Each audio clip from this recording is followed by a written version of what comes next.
set up here, excuse me. All right, let's see. Here we go. All right, hello and welcome. Welcome. Wonderful people, amazing people. Let's get this next one set up here. All right. Let's go. How does this one go? Add products. There we go. Boom, boom, boom, boom, boom, boom, boom, boom, boom, boom. What are my cats eating? My cats are chewing at stuff right now. What are they chewing at? What are they chewing at? That's crazy. They're absurd. They are ridiculous little creatures. My cats.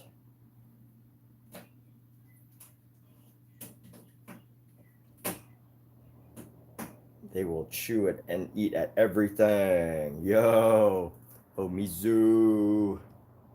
Sunday morning paint session with the Omies. The Omies. Oh, shoot, it's starting right now.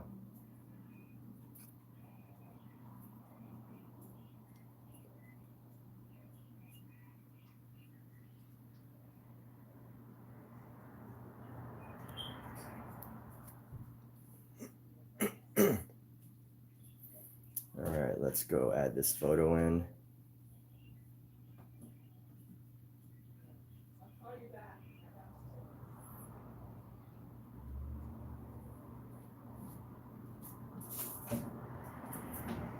All right.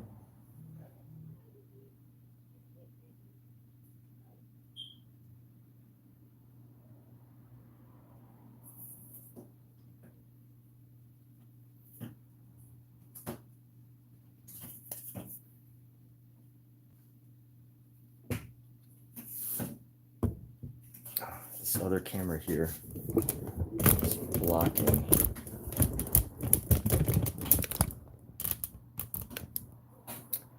No, almost there, people, I promise. Just hang in there for a few more seconds as we get this situated. All right, let's go live there. Bam, and we're live in 5, 4, 3, 2, 1, -1, -2, -3, -4, -5, -6, -7, -8.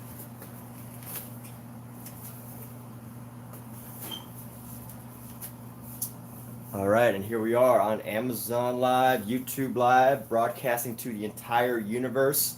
And I say the entire universe because, technically speaking, if an alien has the technology, has Wi-Fi technology and digital technology, they can probably access this live stream. So therefore, we are broadcasting to the entire universe here. Every single living thing with access to Wi-Fi that can access it. We're going to the entire universe. We're going beyond worldwide. We're going universal, people. All right. So this is a painting I started a few days ago at a wedding. As you can tell, this is a wedding portrait.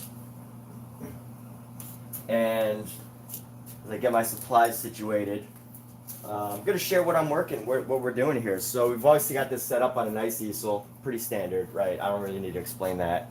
It's the Meeden easel I just set up the other day. It took about 3 hours to set up. It's a beautiful wood color though.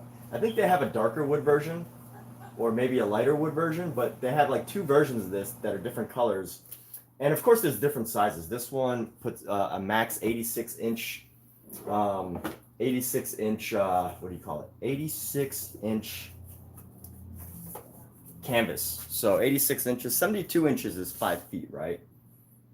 So no, 6 feet. 72 inches is 6 feet. So 84 would be 7 feet. So a little over 7 feet. So I can paint a 6 foot person 6 5-person very comfortably and still have some head space, head and foot space. But you know what? Like anytime you paint a full body portrait, I think you always want to give them an extra couple inches, right? I was looking at a canvas yesterday. The canvas was a 6-foot canvas, and I could easily fit on a 6-foot canvas. And I'm 5'7", but I'm like, hey, why would I paint myself as 5'7"? I'll paint myself as 6'2", right? So I should take like a 7-foot canvas and just paint myself as 6'2", and that's how people remember me. Anyways, that's a joke. You know, I think artists would understand this idea that anytime you're painting someone, you know, it's like you have a choice to go Rembrandt-esque and capture their every little detail, every wrinkle, every fold and crease in the body that doesn't need to be shown, or you could go super, super commercial and paint everyone in their most idyllic state. Or you go Picasso and just do it all totally bizarre. But anyways, there's a thought there, right?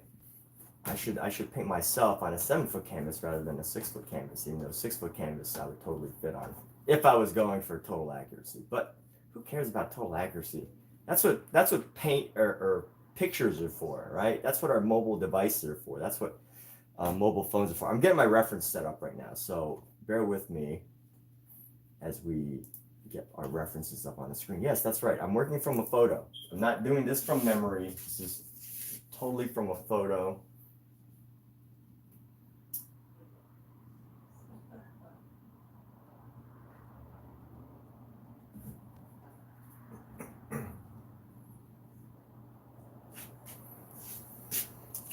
And here we are. I can already see some issues, and I want to have like a purple thing right here.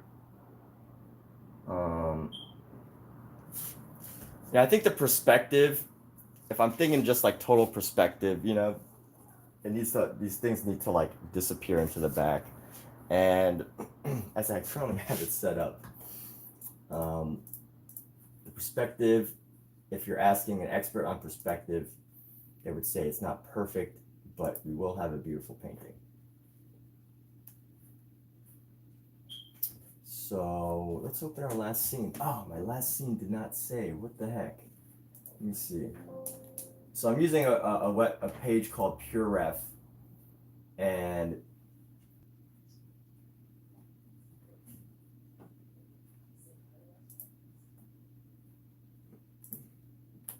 oh, dang. My last scene didn't save. Ooh. So on an app called PureRef, that's P-U-R-E. What's up, many goats? On a app called PureRef, what you do, P-U-R-E-R-E-F, it allows you distraction-free reference utilization. So you can take all your references, put it on one screen, get it like pretty much full screen, and organize it. And it has a ton of great little like AI features that allows you to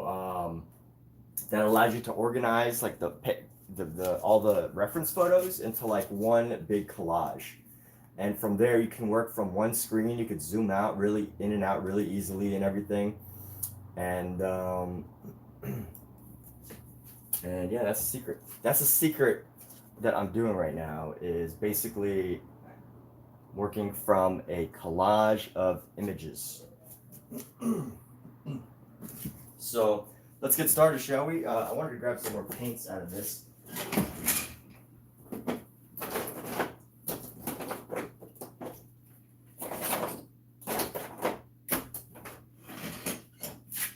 I am slowly transitioning away from my traditional French easel that I do, and I'm going to save that for plein air.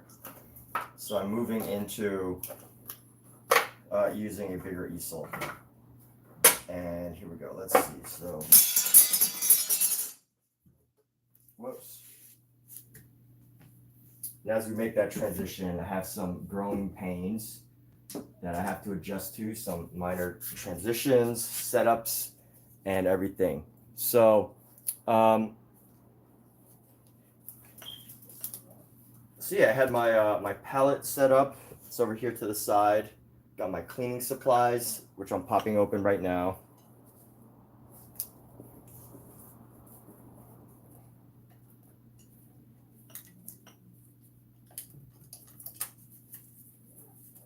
And from here, we will do all of our work. All these brushes right here that I left just sitting overnight. All right, so let's see, what can we work on? I think to start off, let's start with something simple. We're gonna get these little pieces right here. These little pieces, blades of grass. We're gonna get the blades of grass really nice and dark at the bottom. So let's go grab this blue.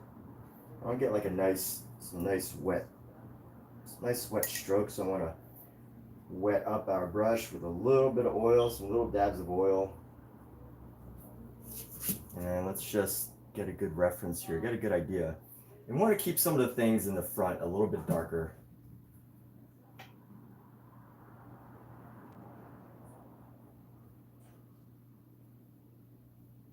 Give it a nice design there, you know, a nice little design.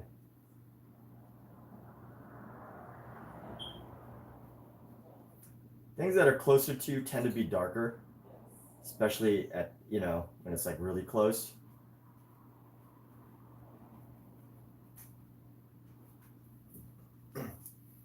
And this is really going to allow me. So this painting started live at the wedding. It started at the wedding, but you know, I know there's a lot of TikTok videos of artists out there who are so good that they can finish a painting and just like, you know, finish a painting in just like a couple, in like over the course of the wedding, they can finish the painting in one night. I can't do that, not with the way I like to paint. As far as like what I like to achieve with my artwork, you know, I love to just make things decorative and you know, also paint a little bit more loosely. Like there's definitely artists who, you know, if you're working like all the time, you're doing mass commercial paintings. If you're doing a mass number of like commercial paintings and artwork, then you want to have a process, and that process is pretty standard. It's been the same process throughout like all of history, which is basically that you know, you do a sketch, you do a design, you do a sketched out design, like you draw it out with pencil, everything out with pencil, and then you sketch into all of the lines, paint into all of the lines with a pencil. And that's like the traditional way that has been done throughout all of history. And however you achieve that design can be your own special, unique flavor. But I go pretty loose.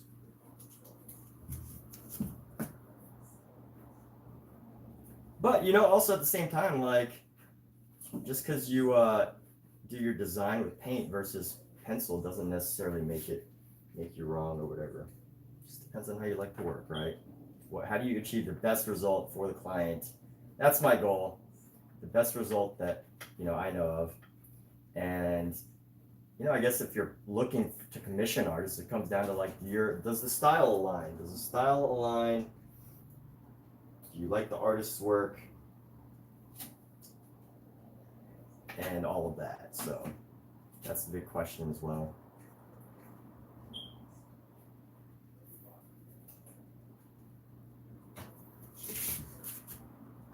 So we're going with a little variety as far as the color of these leaves go.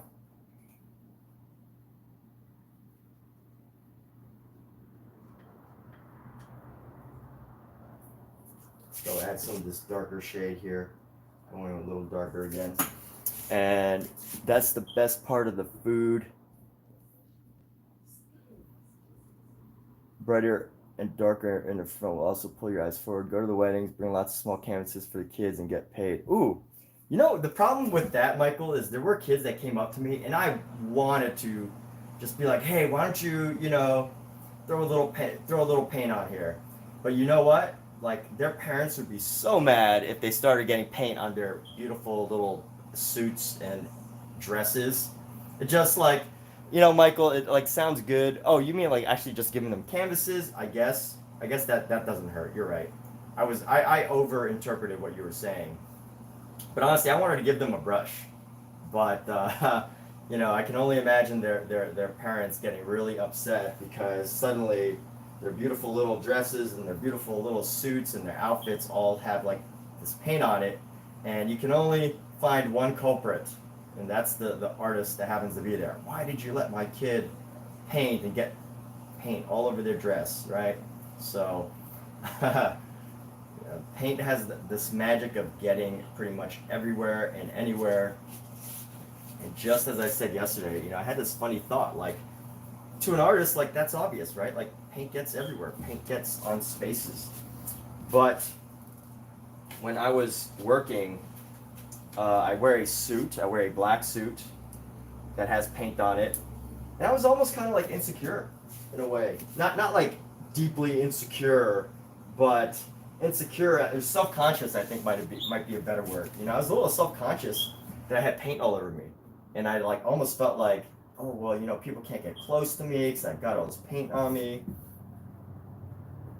People can't get close to me and all that. And, but I get it. You know, you kind of had to, I had to keep my distance a little bit.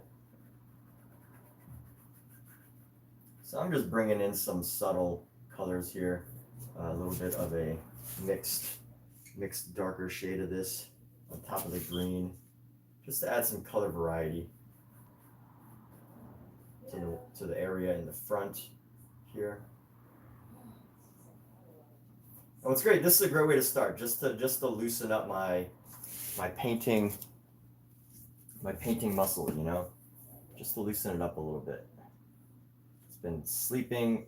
Oh yeah, I had an art show yesterday. You know, I've been slacking on my live streaming because I had an art show yesterday and I totally forgot to live stream while I was there. It was a great show. It was a great, fun show. And, you know, someone purchased the painting, which was great, on my abstract pieces, which is awesome. Very grateful. And just like painting in general, doing shows is just such a great way to like connect with friends and family, and you know, invite them out to go do something that you're up to. It's great. It's fun. It's exciting. It's wonderful, wonderful stuff.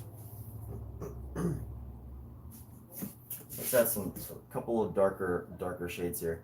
Like painting this natural part is a nice way to warm up because, like, you know, there's not too much expectation of like how it should look, right? There's like a element of nature that is just, you know, it loves you no matter what. Nature will love you no matter what. Oxygen will be there for you no matter what. Whether you're in prison for a horrible crime, which, you know, I hope no one that watches this ever has that experience, or whether you're like, you know, meditating on a mountaintop or whatever, nature will always love you and do whatever it is that you will never be in need. Unless, you know, you are in need, like if you're like underwater or something. But, you know, you get what I'm saying. You get what I'm saying here. So let's go ahead. I want to add some dark areas into this area in the front. And the goal really is to, as Michael was saying, modify how the eye sees this painting. Because darker colors are going to, you know, your eye's going to ignore darker colors compared to the lighter colors. Especially if they're in like deep contrast with each other. Especially if they're like right next to each other. So I want to go into here and let's see what we could do. Let me pick a good reference here. And you know what I could add? I'm going to add some of these darker shades, but also let's go into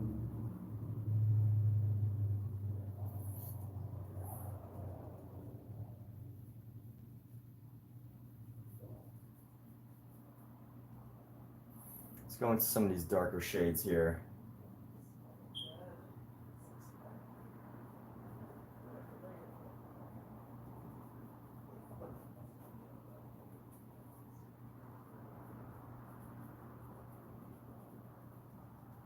Some of these darker colors into here.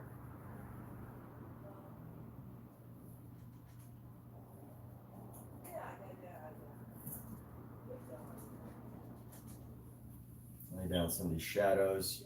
Come into here, we're gonna add some, you know, some shadow going around just to kind of control where the eye is going, right? Where attention is going. At the end of the day, the attention needs to be on this couple, but this painting still needs to be, you know, interesting enough. And that's the other thing, like, you know, I feel like there's this funny thing for me right now. I have this expectation between what I know happens on TikTok, you know, what's happening on TikTok, which is, you know, artists are so good that they do like these acrylic paintings in one sitting while, you know, at the wedding. And I feel like I have that expectation, but I just can't. I gotta work it, you know. I want to capture like these little details that aren't always, you can't always capture them sitting, I think. So I take a little longer, but let's see how these shadows are starting to make it appear. All right, so they're starting to do pretty good. We're gonna go maybe add some leaves here. Let's go add some leavery. Yeah, it's an SUV.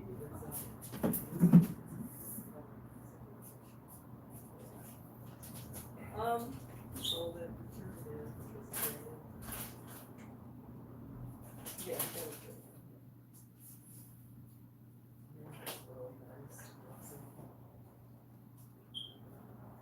yeah, sometimes. And let's go like this, bring that color in. And I think what we're gonna have to do with this base, I was even thinking about adding some more flowers maybe.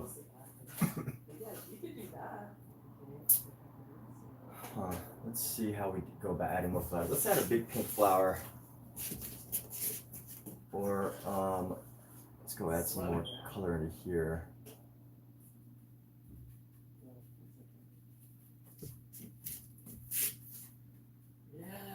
And let me think of shape here. So we got, it's like a bush. So if we're gonna have like the bush like coming around, a little bit of, we want some shadow into here to separate this area of a bush as well.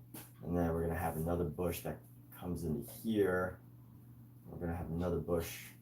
They're just kind of using shadow, like these darker areas to signify these areas between each of the shapes. And then from there, we'll be able to like really build up where the shadows go, because these are pretty much all little bushes and things. Oh, but you can get it half. Just little bushes. Yeah, it's a half. So just adding in shadows where I feel shadows could go. At the end of the day, this will be a very, very beautiful, beautiful painting. Oh, okay. Well, I'll see how you make some copies.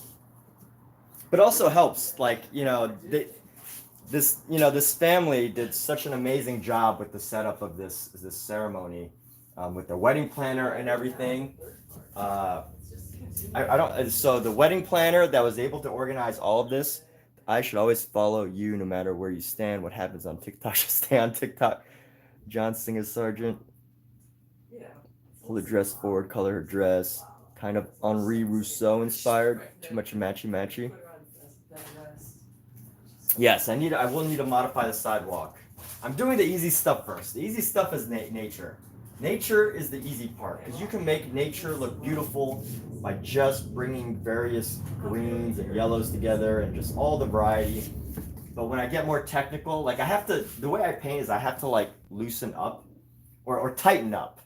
That's what I mean. So like, you know, I have to start kind of like loose, right? I have to like get that out of my system before I can really do tighter work that is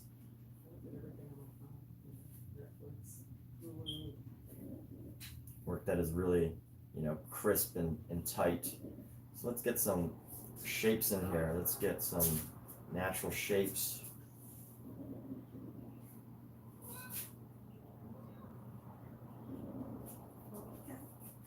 You like the other one or not?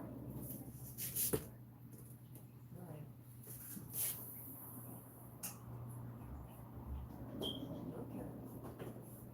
You gonna write it in Portuguese? You know what? With these like leaves and shapes, we can really go in here. Did you like doing And just like build up some texture all around here.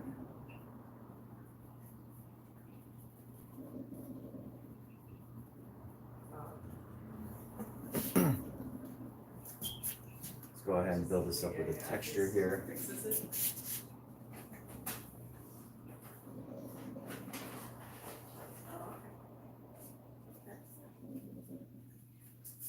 Just make a nice, beautiful painting. Learning from the Impressionists as far as how to create like an interesting, colorful, beautiful, vibrant, just painting. That's the idea here. You know, they gave us looseness, a freeing of the brush and the mind to just explore what looks beautiful. And of course, that's always, you know, subjective or whatever, what's beautiful or not, right? And you know, you got to communicate with the clients of what they want. But I think at the end of the day, they just want a really nice painting, right? Let's go into here. We're gonna add some, you know, these like, add some various marks just to create some separation in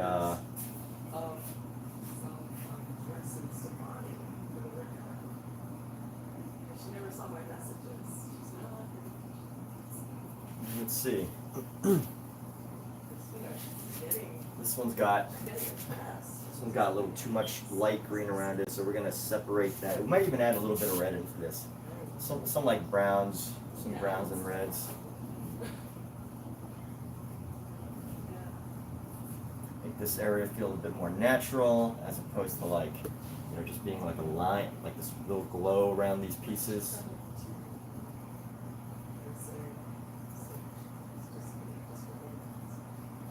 And here we go. So we're gonna go in here.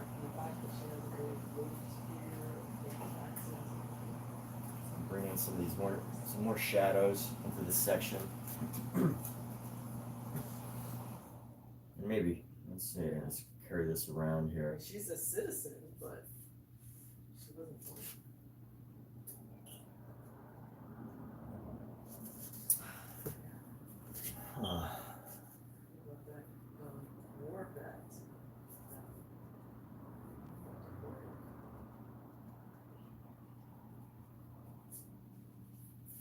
Yeah, he wasn't born here, but he was in the army that decorated Purple Hearts recently. All right. Told him they were going to arrest him in the quarters. All right, here we go.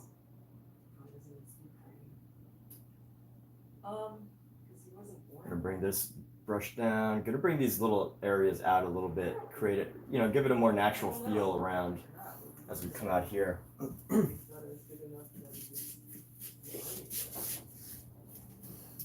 And Mike's add a little purple to the green. Thank you. Thank you.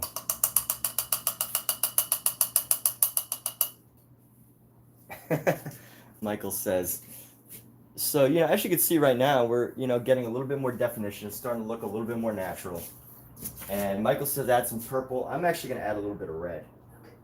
Michael says one thing, I'm going to do another. Michael, you should just start telling me to do the opposite of what you want me to do. Because we all know artists never listen to other artists. Like, why would you ever listen to another artist? An artist is a free spirit. No one tells us how to do things except the clients and the, you know, and the dollars. Just kidding. By the way, I am so lucky to have live streams because I have some of them, at least on, they seem like very talented artists. Who I know is very talented. Michael Wilbur, I've never seen a single work of his, but they both give some great ideas sometimes that I usually take. So I just want to throw that out there that that's a joke for those of you on Amazon Live. According to myth, Andy Warhol actually came up with the idea for his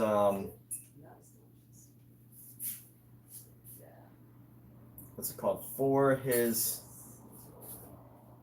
Campbell soup tomato soup cans by asking people for their thoughts. Right? He didn't make it up by himself totally. He actually somebody else came up with that idea for him. They're like, why don't you paint some Campbell soup tomato soup cans? I can help you with it. And that's how he did it, supposedly. Because Andy Warhol would listen to people, he would take their advice, I know. he would listen to people, and then, you know, he would make the decision, right? Like, obviously, you gotta use your own judgment, and you gotta decide for yourself whether, you know, what someone is saying is relevant to you, or whether, you know, you're gonna take the advice or not. But at least, you know, it's really interesting to know that a lot of his design came from, and I do have purple in my green right now, by the way, but Andy Warhol's Campbell soup tomato soup, whatever, actually came from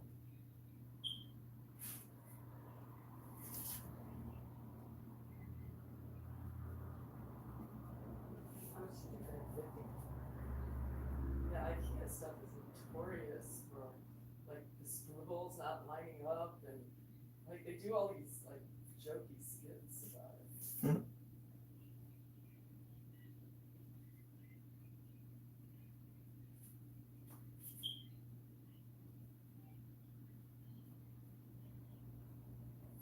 Yeah, so I am very fortunate at live streaming to have some great artists who tell me what to do on a regular basis. And they're great artists too. So there we go. Let's go bring a yellow into this. We're gonna bring our yellow white. We're gonna capture a little bit of a different highlight. It's gonna be like much lighter green highlights, just to capture something a little bit different, like right into here specifically.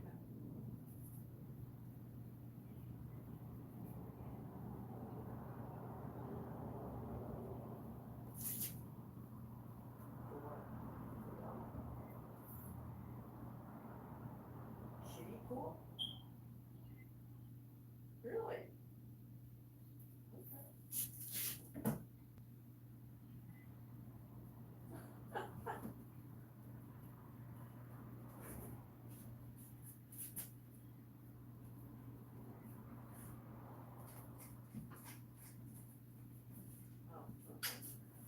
Wow, a kiddie pool. I'm excited.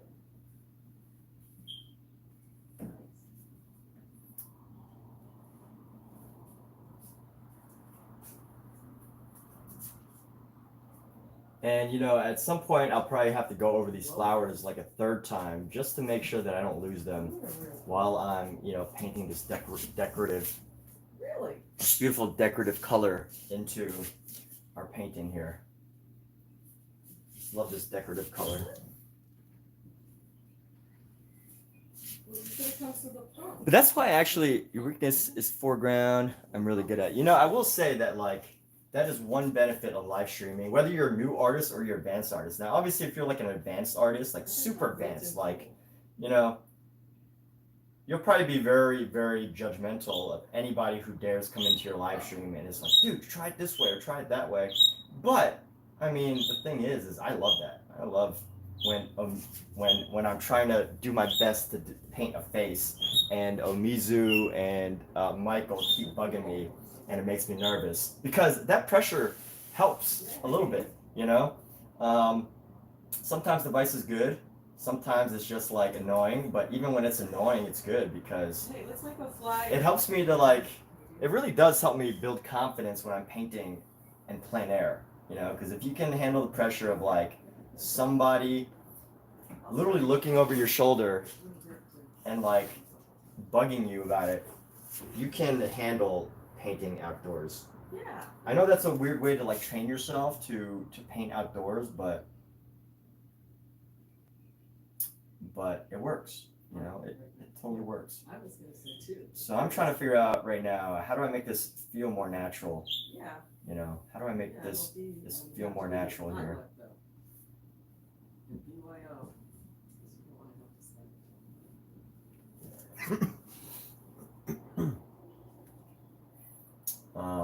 But yes. And tables, but I will pick. Here we go. I'm gonna go. Maybe get one of those, or borrow a long table that you can set up to put stuff on. Get some watchers. Maybe borrow stuff. Maybe Sally would borrow stuff.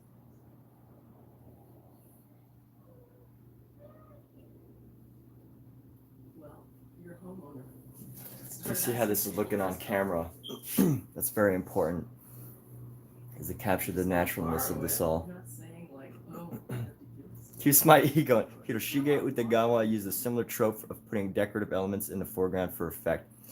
What is the litmus test for an overly large ego? Oh, well, that's good. What do you mean, what is the litmus test? Alexa, what is the definition of litmus test? Especially if you're going to invite someone. According to an Alexa Answers contributor, a litmus test is a test for the alkalinity or acidity of a liquid. Okay. Red litmus paper turns green in an alkaline, and green paper turns red in an acid.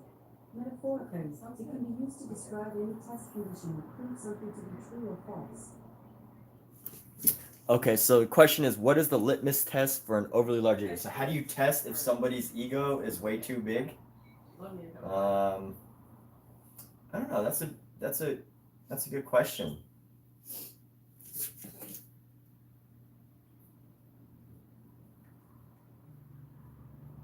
Maybe it's a I don't know. That's a really good question.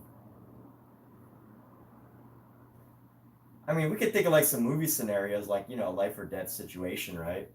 Where your life is on the line. But like everyone, you know, naturally has like a self-preservation. I don't know if like in a natural situation that would actually constitute as like someone having a huge ego just because they choose self-preservation over the preservation of like someone else they don't know.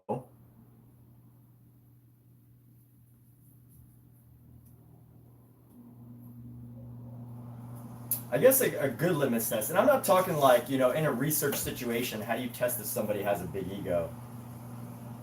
You know, but I mean like a realistic situation every day. How can you tell if someone has like a huge ego? How can you test? What is a litmus test? I barely even know what litmus test is in this example, but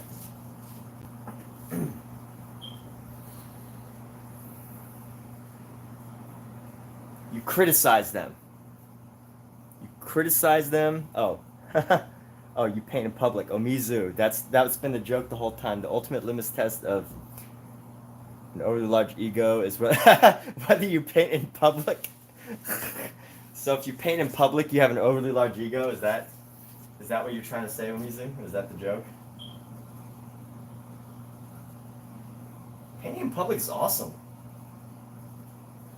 It's a highly rewarding activity. Hi. I'm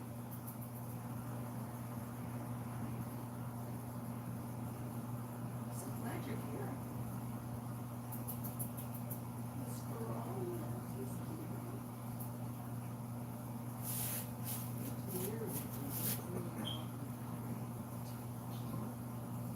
You like it?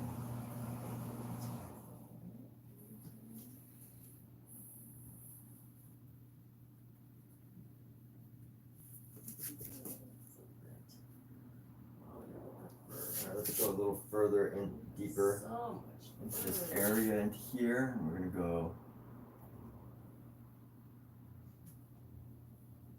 and do a little cross motion here.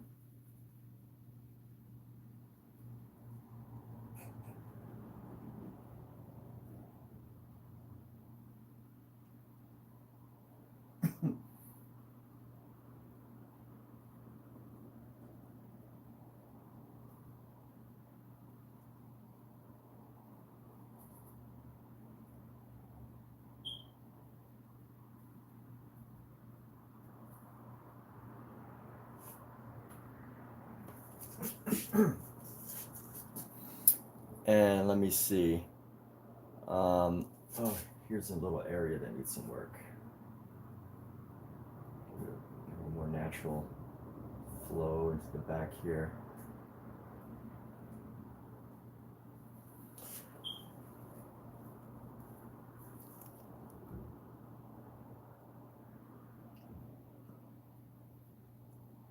You think most artists have hyper egos? You know, I think artists.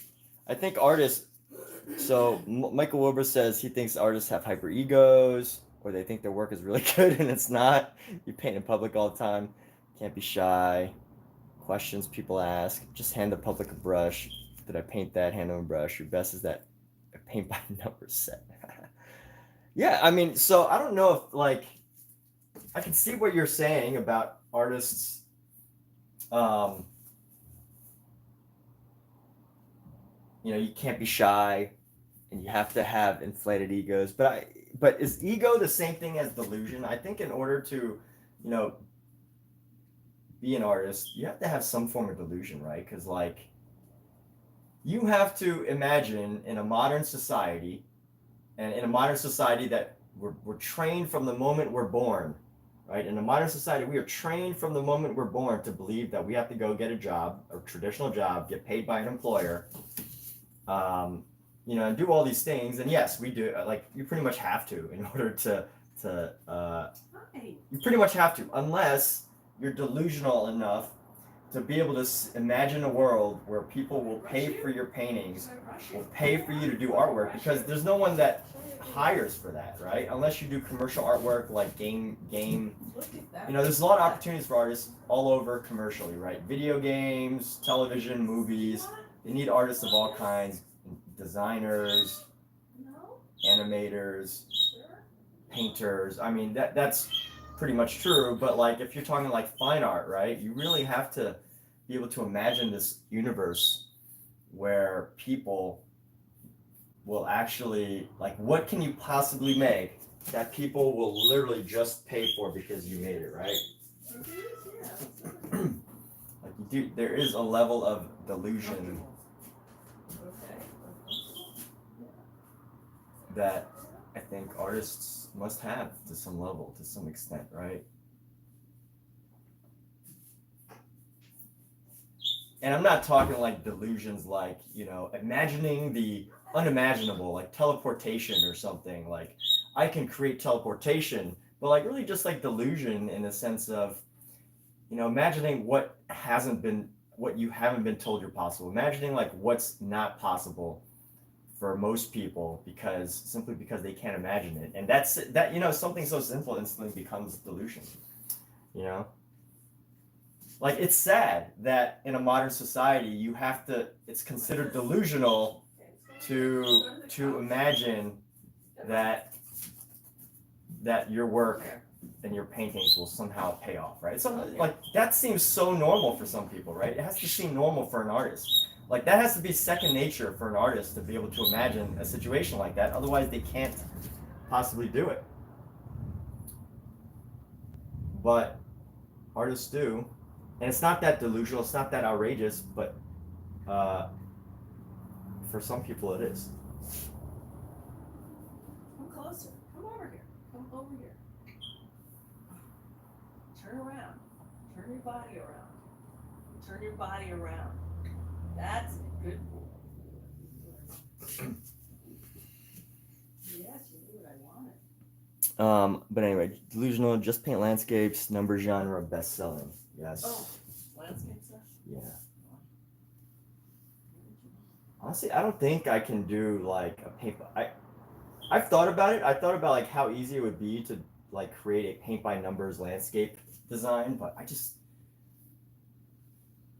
like, I can't paint in a way that lends itself to. Blood. So gross. Washing. So gross. That lends itself well to landscape, I think.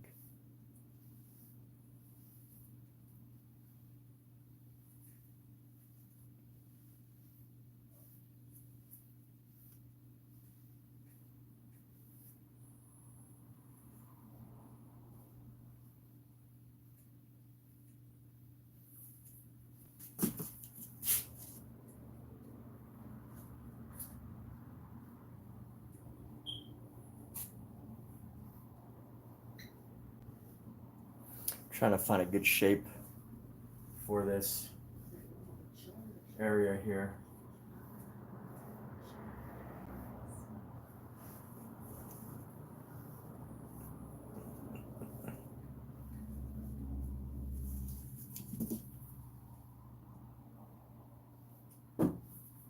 All right, now let's add some Okay. hints of red into this right now.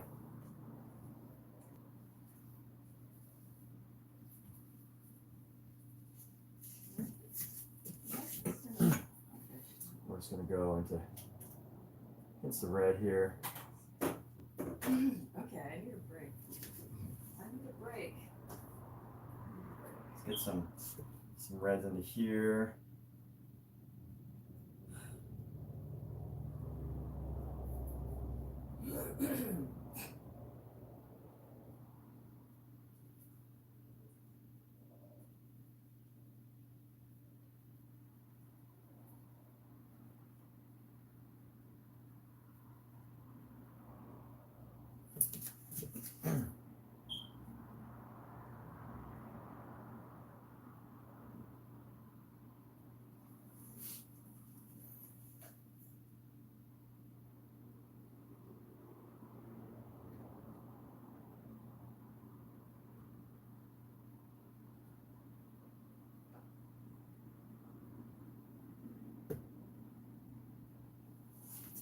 And let's go with a little shadow color on the bottom here. I'm gonna curve this around. This needs to come forward.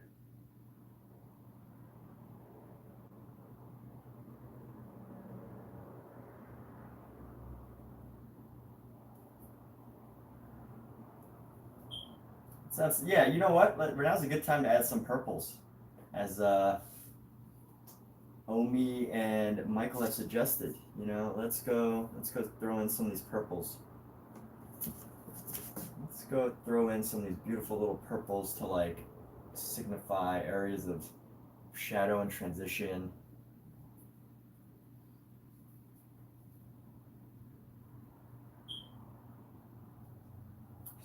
Beautiful, beautiful little colors here.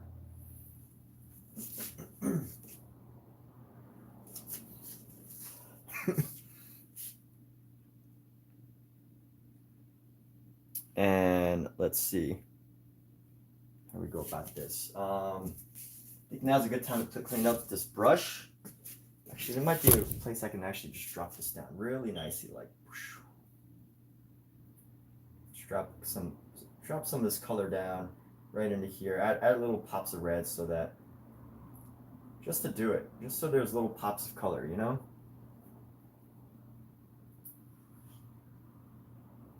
Pops of color to really brighten up the expressions on this painting, make it just absolutely pop. And you know, here's the thing, I know the you know, it helps to know your client. And I know my clients really love art. Like, they didn't meet there. There was a story there. And actually, I just learned this while I was there, but they were saying how they, one of the stories, you know, like when there's a ceremony, people are talking, they share stories. One of the stories was in an art museum. So if that's part of their story, you just know that, you know, they love art, and you have to give them something special. Not just like, you know, a projected image, and then just like, you know, just a super generic painting. You really want to give them something good. That's my thought on that. But hey, if somebody wants a generic, you know, painting that's just like, hey, this looks like me, and that looks like him, or, you know, this looks like her and him, and, you know, you made the tree look like a tree, and if someone wants that, that's great too, right?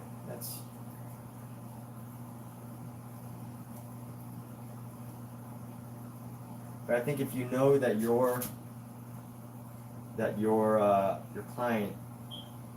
clients really love their arts, then it's truly beneficial to, you know, be able to give art to them. Give them art, not just a painting. But sometimes you have to just give them a painting because that's what they want. So, anyway. Let's see.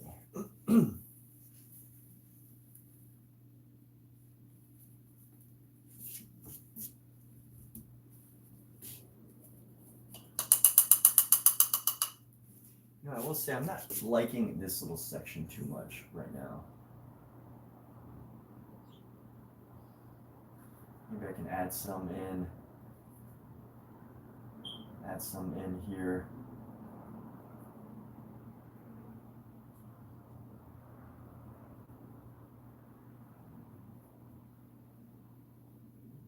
Excuse me.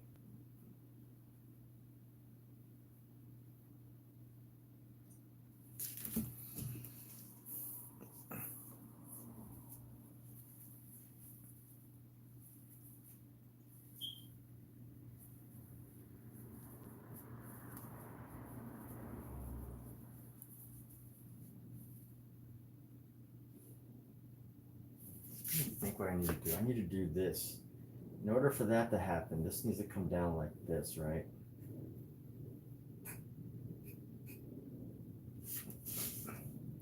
That's gonna go like that.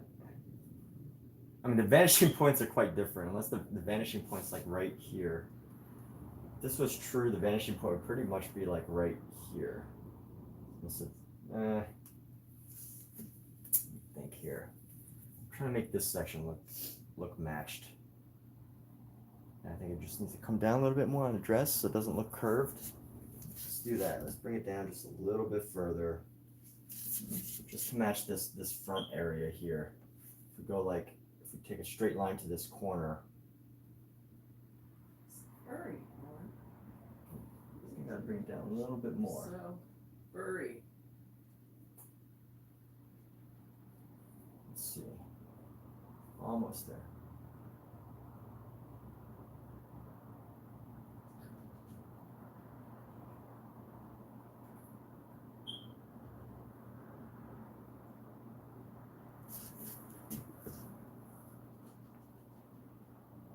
You know, that's a little better. And I do like this, how this yellow kind of really makes things pop. So let's bring in some more of this yellow elsewhere. We're gonna find like right into here. Let's bring this yellow down.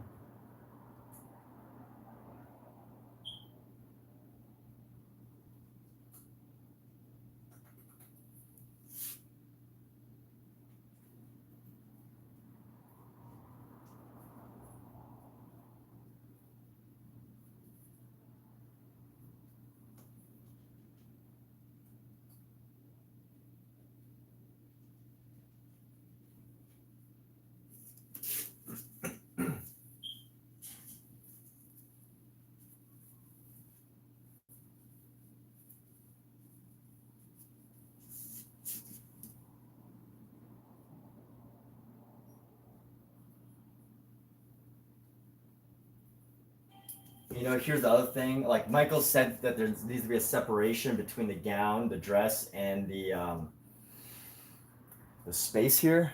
And honestly, I still haven't figured that out yet. I'm still thinking on it. If I was to be totally truthful, I still have not figured out. Because here's the thing. So this wedding this photo took place before the actual ceremony, or this reference, right? I used this reference. It took place before the ceremony, and you know, to that extent, to that info, at the second part of the evening, there was this moment. At the second part of the evening, there was this moment when. There was a moment when there was like lights in the evening during the ceremony, and it just turned everything into this like beautiful golden glow. And as far as lighting is concerned, I feel like the lighting, I'd like to capture some of that lighting, but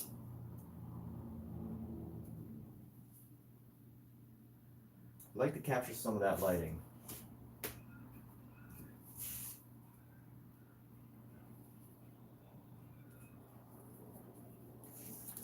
If I can. So that's why I think some of this yellow is good, because it helps to capture this, like the multiple moments of this lovely little wedding. Actually, it was a pretty big wedding. This lovely massive wedding. Yeah, it definitely was not a little wedding. It's pretty big. Lots of people, lots of friends.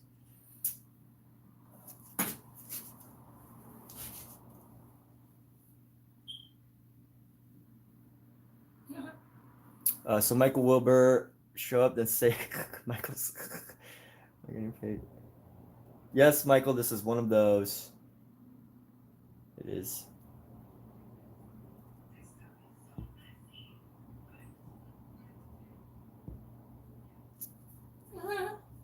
Kids do the painting, yeah. Okay, let's see. Let's get some of this. We're gonna get some of this color into here, here.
All right, let's work on the area underneath the dress.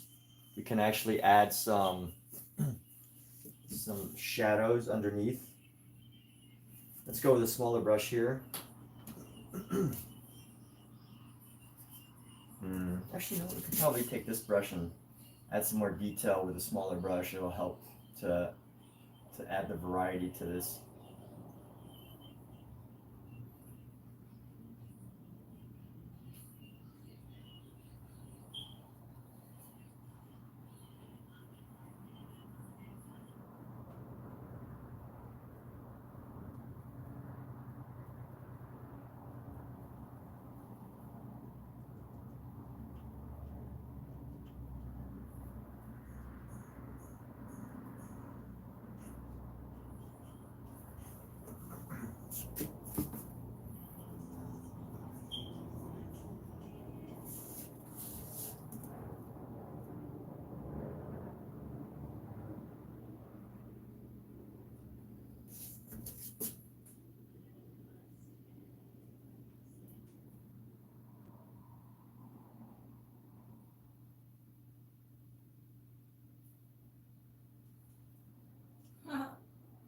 National Kissing Day today. Oh yeah? Yeah. Okay. Something to look forward to. Every day's kissing day. Yes. Every day is kissing day. This needs to be straightened.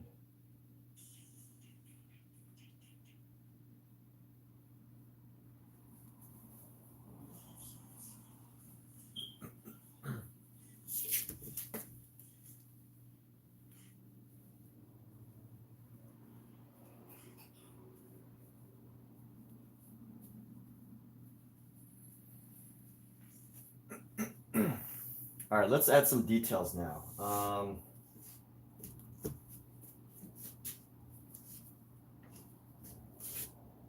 Let's grab this brush here, clean it off.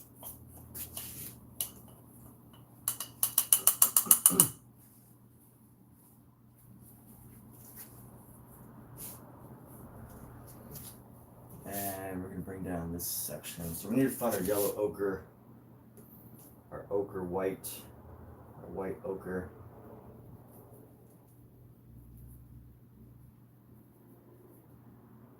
This new way of working at this angle's really so different. Because every time like I go to get new paint, I kind of get pulled out of the painting because I have to look at it.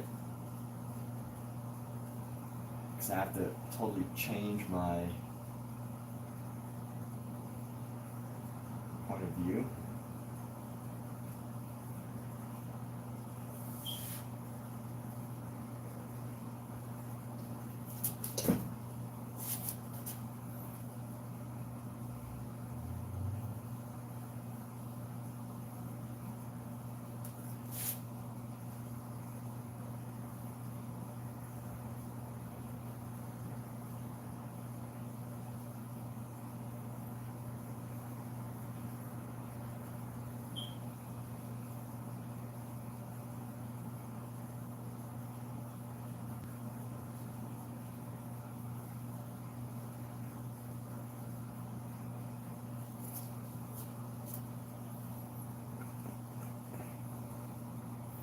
then let's go bring this area down with our shapes for this building here.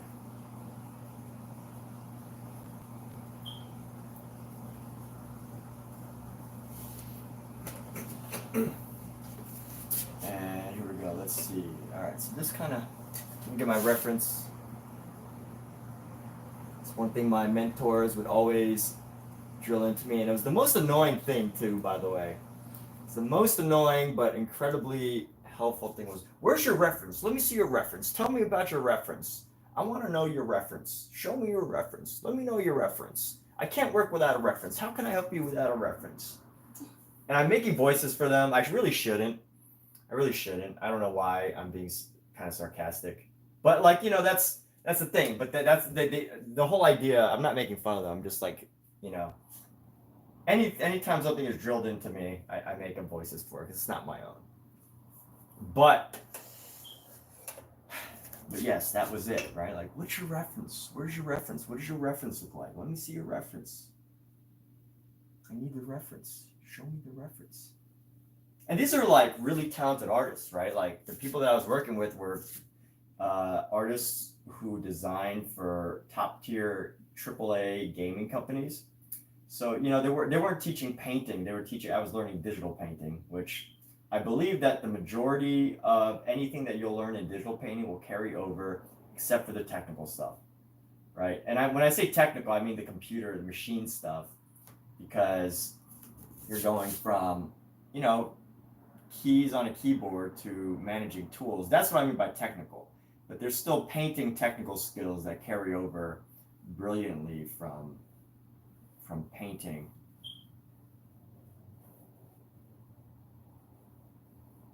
Digital painting to figurative painting.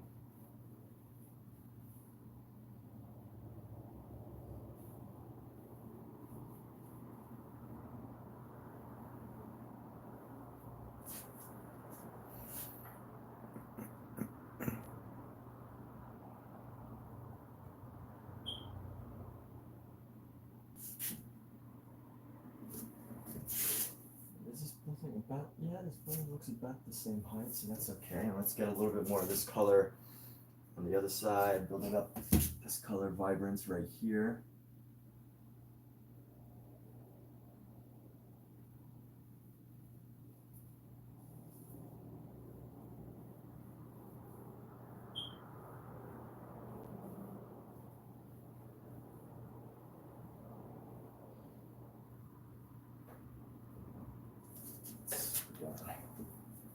I need to use a flat brush for this, like a much tighter brush. Let me see what's a good brush for this. Oh, you know what? I got a good brush. Here we go.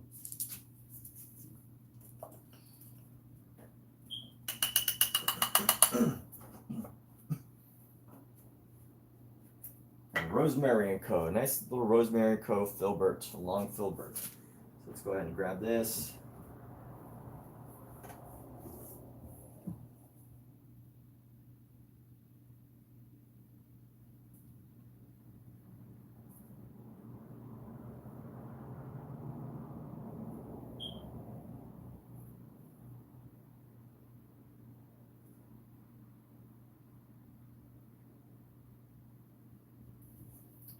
Come down here.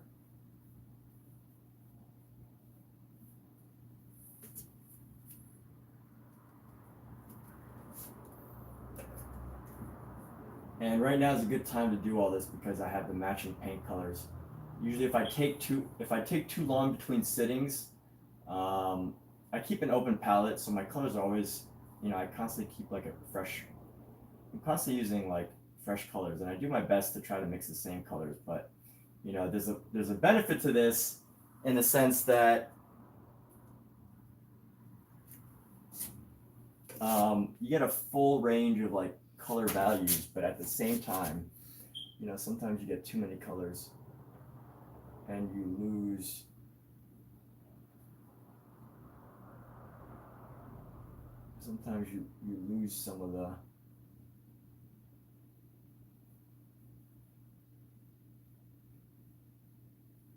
some of the consistency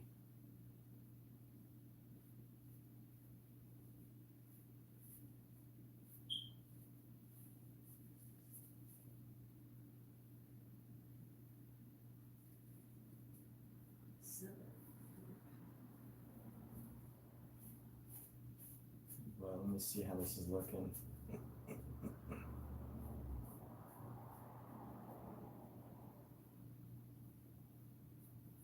At some point, I will finally get back to painting the couple, but for now, just getting some of these top level details here.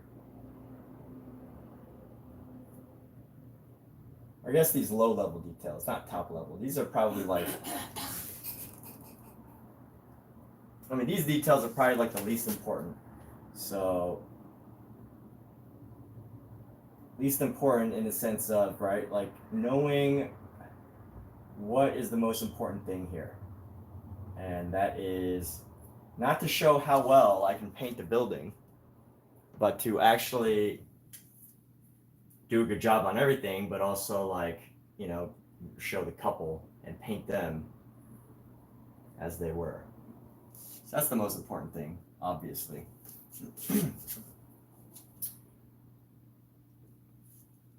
But in order to do that, there must be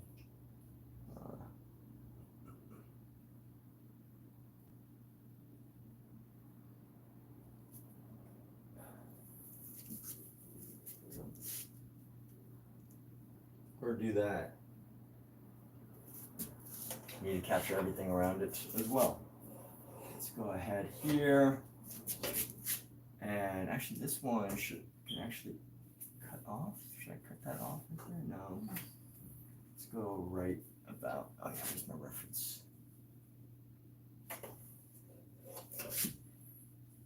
We're gonna cut that off a little bit closer and we're gonna go right down here, so. The real question is it straight down? Anything vertical,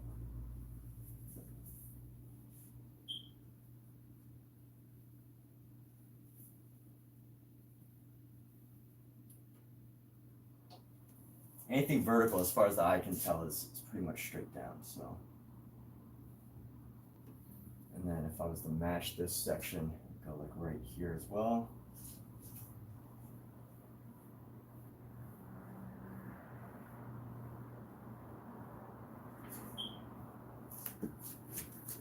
And then I can have another section right into here, but let's see the top part.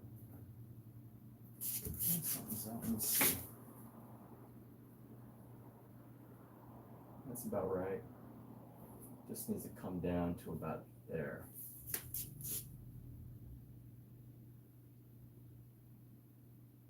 It doesn't have to be exactly perfect because these buildings are actually two totally different angles.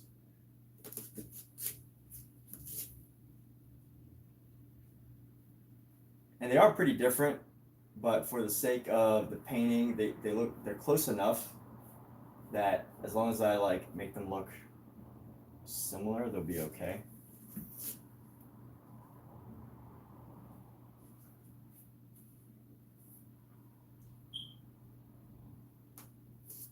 But let's see, do the buildings like Edward Hopper.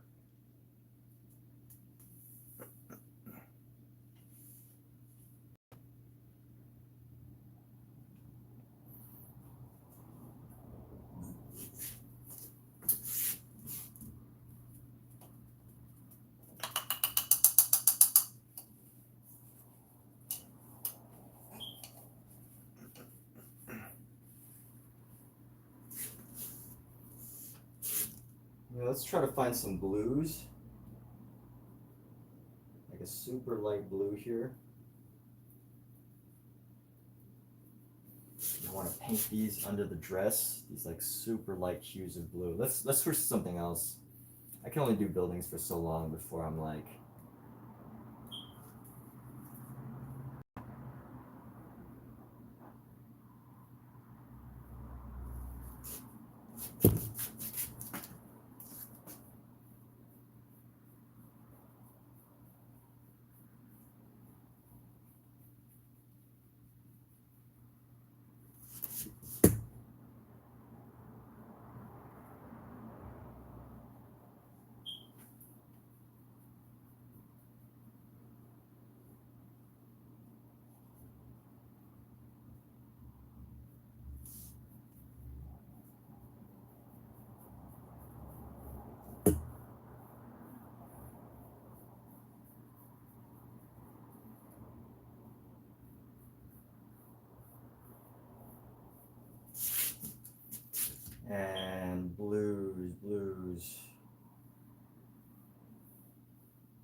I think blues will be best to like reflect the cloud.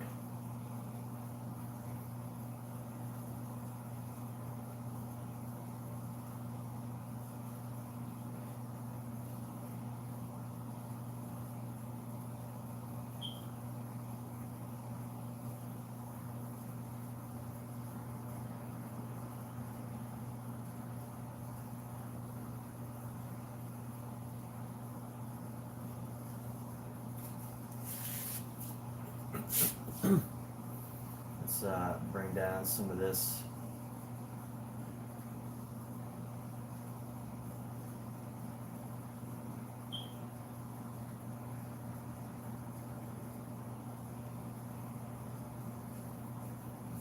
This is fun, people. This is awesome. We're having a great time, right? You're all having a great time. So, oh yeah, so let me talk about more about what I'm using. Right now I'm actually using a Rosemary Co brush. I don't know exactly what kind of paint. What kind of paint am I using? I'm using like a mixing white. I consider a Dale Rowney titanium white like a mixing white. It's not a white that I would use for like the final touches on an object, but I would totally use it if I'm gonna mix another color.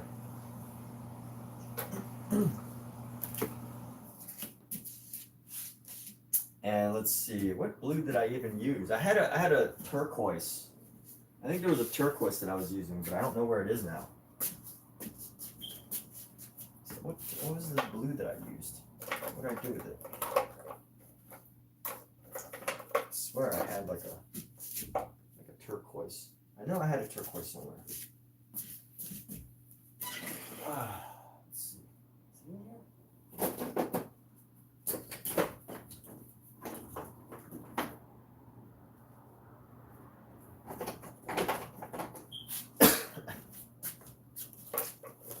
All right, I believe it was like a turquoise, literally just a turquoise, Gamblin 1980. Sardor, someone has joined the live stream here.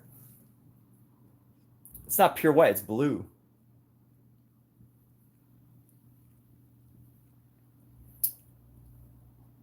What's up? Michael knows. So Sardor, but apparently Saldor, adult time, everyone wins. Keep the kids busy, freeze up, move where your paint is. And place your paints off to the right, so you highlight RF, the crossover, make up a light, fresh paint. Too many colors limit the palette, bold move using pure white. Sardor, why does painting get better? Why does the painting get better as you move back? So yes, this is actually like a white turquoise color. I know it looks like super crystal white, right? Like on camera. That's just the effects of the camera.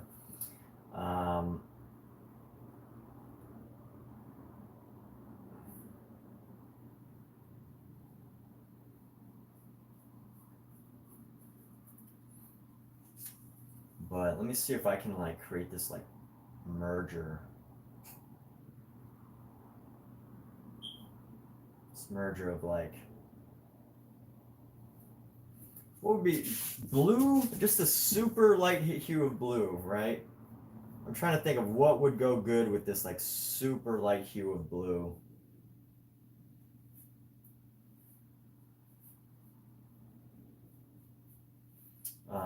Orange, right? Orange. So super like light golden orange would probably be a good touch. I think Sardor was trying to hurt my feelings. Sardor, why are you here to hurt my feelings? I'm not gonna say what you said. I'm not gonna repeat it. But I will. I did give you technically a shout out, right? Like Sardor, you should pay me for saying that name. I gotta remember not to. If someone's obviously trolling, maybe I shouldn't give them a shout out, or maybe I should. I don't know. But Sardor is clearly trying to hurt my feelings. Why, Sardor? What's going on in your life? Share with us. Tell us what's happening that you want to come onto my live stream and mess with my emotions, huh? Why do you want to mess with my emotions? Who hurt you?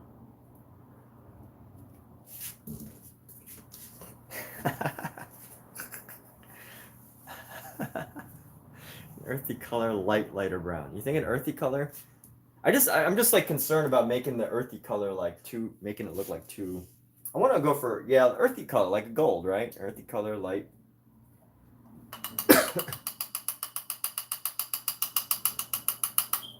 So those of you on Amazon Live, I do multiple live streams. So I have, as you might imagine, there are trolls on YouTube as opposed to Amazon Live. This is a live stream, by the way, Amazon. So if you have any questions, if you want to make comments, I do welcome trolls, by the way. I don't instantly ban them.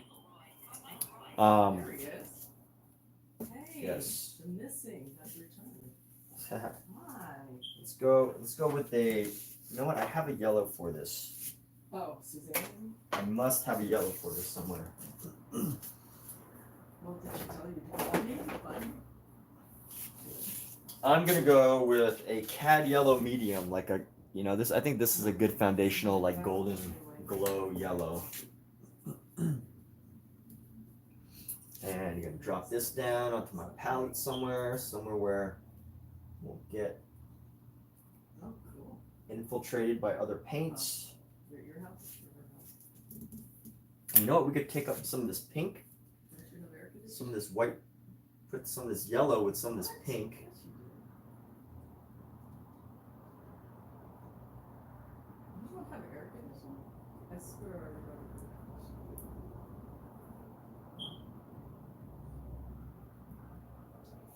Only if it's 100 degrees. You know what? One thing that's good about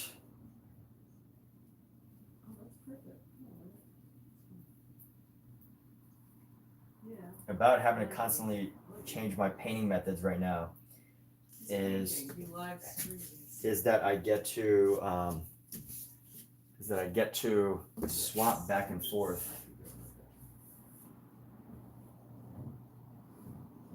His followers, his fans, his minions. You're not minions, by the way. I'm kidding. Kat called every one of you minions, but I don't think you're You minions. heard me. I didn't know you heard me. Okay. I don't think any of you are minions. You're all my friends. All right. Anyway,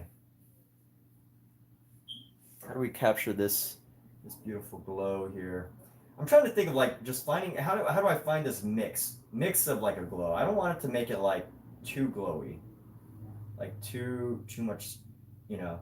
It needs to be like an intermingling of this blue light with our blue light with our yellow light, or like, you know, golden light, I should say.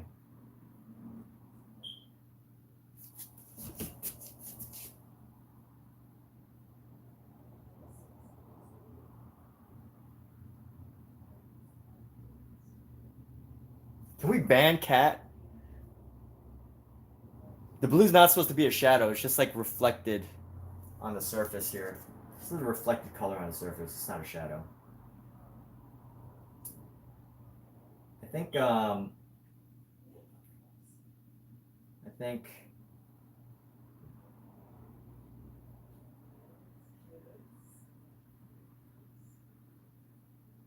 no, there's Cat 1, Chat 0. If anyone wants to ban Cat, I can try to ban her. I don't think it'll work, but if you want to ban Cat,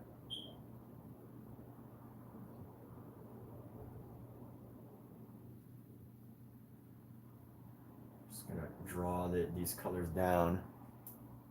I think the contrast might be too bright with this color.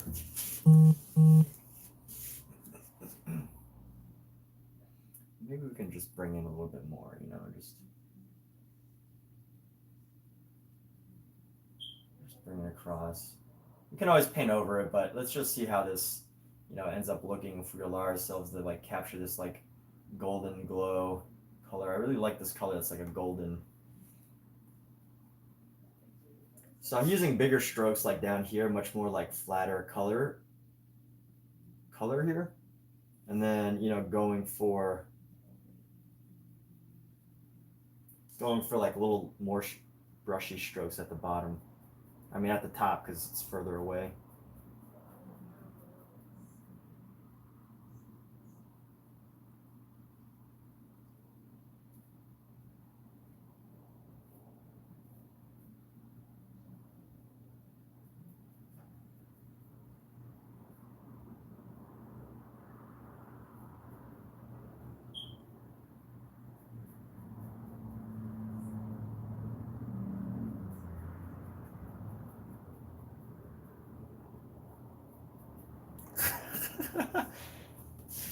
Sidewalks have lines. It's not a sidewalk. It's a. They actually built an entire. So they built an entire runway. It's not. It's a raised platform off the ground. It was a very large raised platform off the ground that they used for this wedding. So it's not just a sidewalk.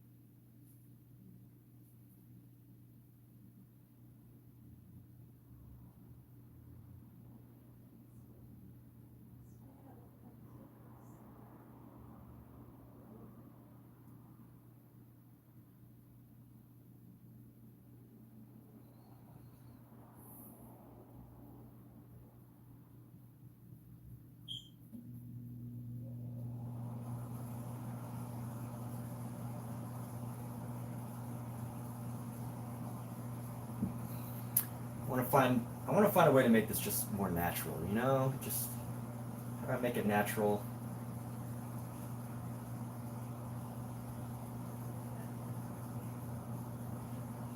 That's a subtle factor. Maybe try to find a way to blend these areas here.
Handing off the brush. I think right now I'm gonna go back with this blue. It's like super light blue. And start to like a little bit more of this color here.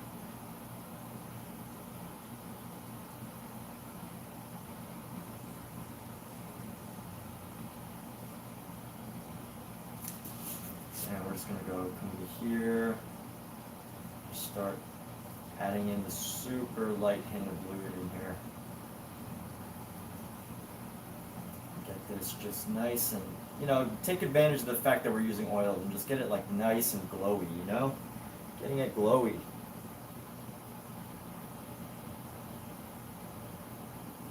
We're using this like, we're gonna get this color variation. I guess this is a good way to get the color variation is to blend it together. You know, to not have this like, these hard transitions anywhere.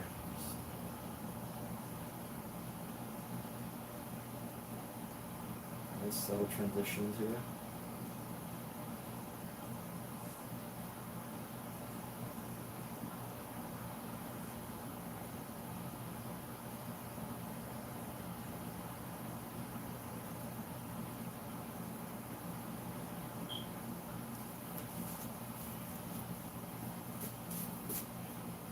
Catwalk to win. Well, it's not a reflection, so there, Omizu. It's not a reflection. At this time of day, there wasn't too much. I would say that there was no reflection. I know that sounds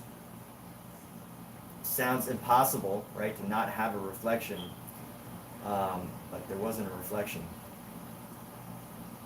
Unless, you know, there was probably like reflected light, which, if you really want to get technical, yes, a reflected light would be some sort of reflection, but it wasn't like their bodies were reflecting off the surface.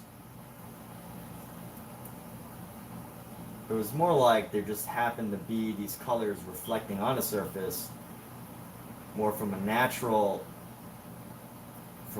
values rather than an unnatural value of color.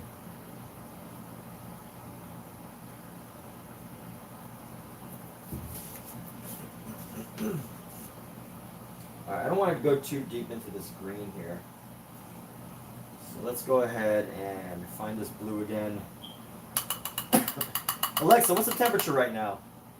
Right now, it's 79 degrees Fahrenheit. 79. Ooh. You have a new notification. It's 79 degrees here in Los Angeles.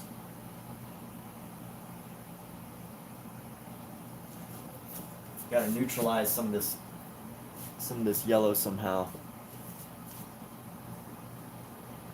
But the goal ultimately is, I think what I can do is, you know, when I blend these two colors, they neutralize a little bit, they soften each other, because this is like a light orange, right? Complementary colors will neutralize each other. If you start to blend them together, you know, they get closer to gray, I guess, or a neutral color. I don't know if it always goes to gray. I think sometimes it like goes to like a brown. But if I can, you know, create this like intermingle. I want to create this like intermingling of this like color. I'm saying like a lot. What am I, a valley girl? That's what happens when you live in the valley of Los Angeles. Like so, like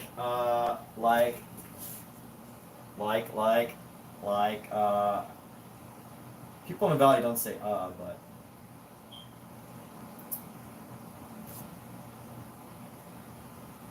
Why am I talking like a valley girl? It's not me at all. Alright, let me use my reference for the shape of the dress. So I have 1, 2, 3, 4, 5, 6, 7, 8, 9, 10, 11, 12, 13, 14. I have 15 reference photos that I'm using for different purposes. Now, this tool I'm using is called PureRef. It allows me to focus on one at a time really easily, because I can just drag and drop which one I want to use. So what this is helping me do now is to capture, what I want to do now ultimately is capture the shape of this dress. So really create the shape of this dress and help to finalize the shape of this dress here.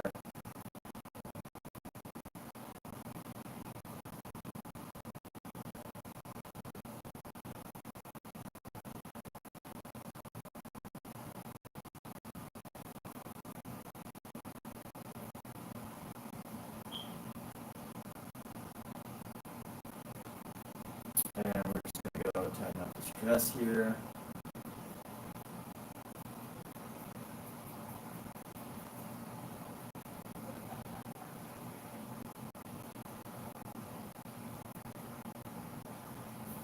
And there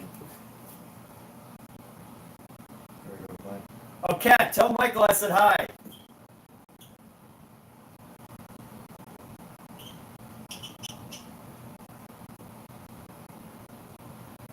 I'm not going to paint into this green yet, just because I know it's still wet.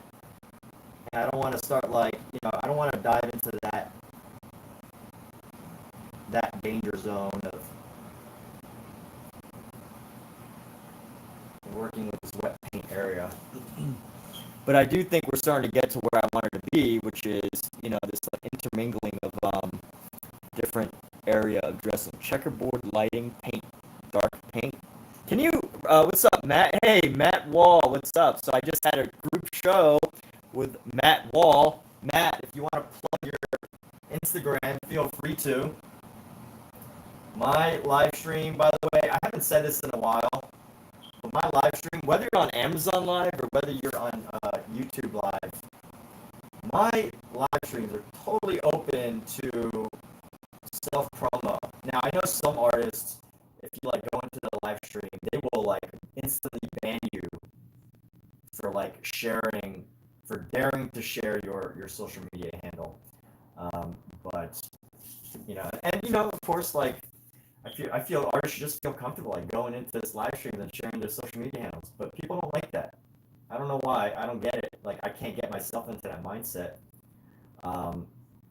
But I do realize like, you know, some people are cautious and, you know, it's good to,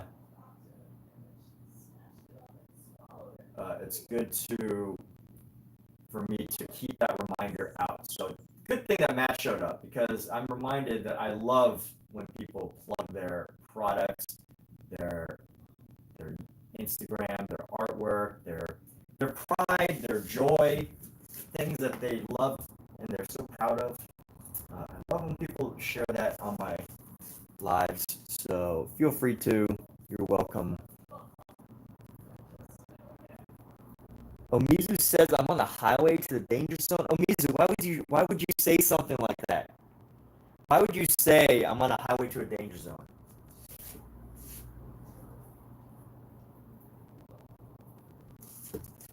And then not give an explanation. Like why? Omizu. How am I supposed to interpret that, huh? Am I just supposed to like live in a state of anxiety about where I'm going on this highway? No. This is why I need to ignore the things you say. All right. So anyway, this is a. Here we go. We're just using some paint.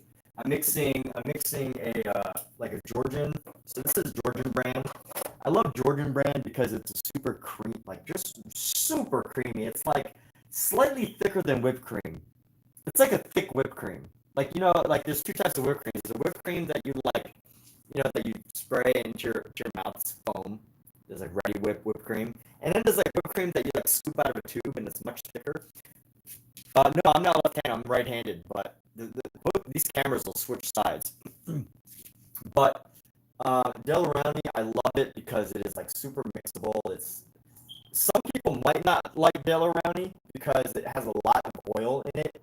Like this tube has actually a lot of oil. Like when I first squeeze it out, there's this huge thing of oil that came out. Some people don't like it, but I think every single brand and quality of oil paint can be useful in some way, right? Like if you need to get out of your own head, you don't want to use like the $50 bottle, like tiny tube of paint for that, right? If you need to get out of your head, you need to go to Michael's or go on Amazon.com and just find just like a tube of paint that, you know, you don't mind just like splattering with, right? So there's a use for like every quality of paint. Now, Del Rowney, Georgian, you know, as I mentioned earlier, I wouldn't use this paint to create the topping of like a decoration or something, but I would totally use this as a mixing color for other pieces, or you know, if I need to use this as like a spreading color for initial, because it's just like so creamy. And then I use this Gamblin 1980 turquoise. So Gamblin 1980, in my opinion, is an incredibly accessible. And when I say accessible, like there's a lot of like oil paint brands that are really hard to get. I mean, you get them all on Amazon, almost all of them, but there's some brands that are hard to get in person. And Gamblin 1980, Gamblin brands have made it easy so that you can like find it in a local store in person, and they probably have the fastest shipping times on Amazon compared to the other ones.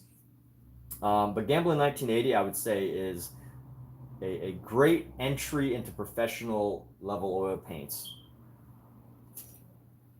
or artist oils, as far as if you're working with, you know, higher quality oil paints. And you could tell the difference. Like, you know, sometimes I think the major difference as far as texture goes is like, you know, you'll see some paint just has more oil in it when you first pick it up. And then you'll have some paint that like has like, you know, that's just super creamy and colorful right out the bat. And, you know, I would say that Gamblin is a really great brand. So Gamblin has two brands, by the way. Gamblin, let's see if I have the other one. Gamblin and then Gamblin 1980. Where's my Gamblin? All right, so there's Gamblin. So this is my regular Gamblin is what I would use for like finishing touch whites, whereas I would use my like Del Rowney for, you know, overall mixing. So just having tons of white. If if you need to, or you need to paint like clouds or whatever. But you know, this is what I would use for like if I want to use white on top of something. Is our Gamblin, the artist oils. But there's a difference. There's a difference between the Gamblin 1980 and the Gamblin overall. They're both pretty good. Honestly, I am not, well, let's see. Gamblin regular uses pure flax oil. Gamblin 1980 uses linseed, I believe. So there's some differences there. I don't know the exact technological effects of linseed versus pure flax oil. Oh, linseed is flax oil. But someone out there could tell, maybe. Sometimes when you reach a certain point in like paint, I feel like, you know, it's kind of like being a wine connoisseur. It's like sometimes, you know, people pretend to be wine connoisseurs only based on the price, but then, you know, sometimes it's like they can't really tell. You know, they can and they can't sometimes, according to actual research. But like, you know, in a regular sense, I'm not saying you can't tell the difference between a good wine and a bad wine, but as far as good wines go,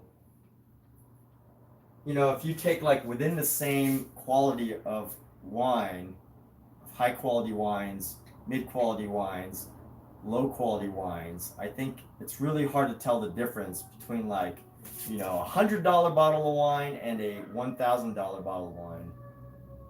I could be wrong there. I've actually never tasted a $1,000 bottle of wine, so I might be talking out of my rear. But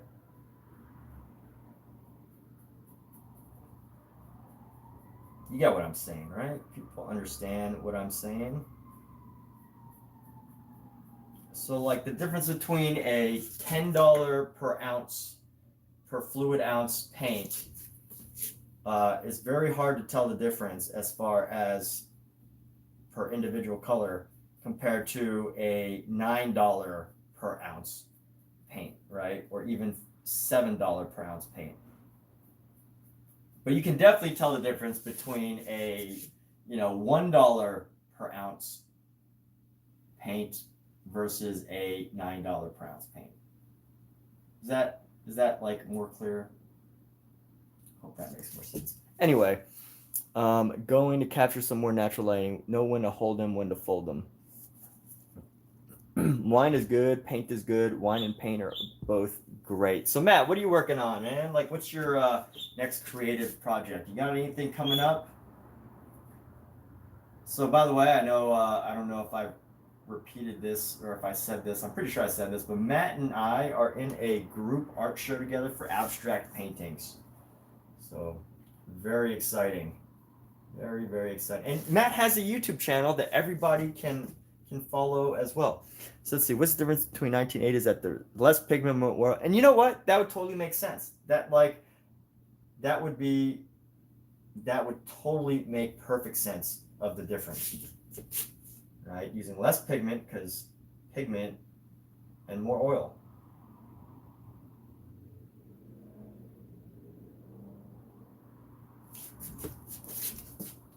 The standard of the difference between various paints is how much pigment versus oil they have. And I'm afraid to like go, so I'm painting this and I'm like afraid to go into the green areas because I don't want to start to get green onto this brush.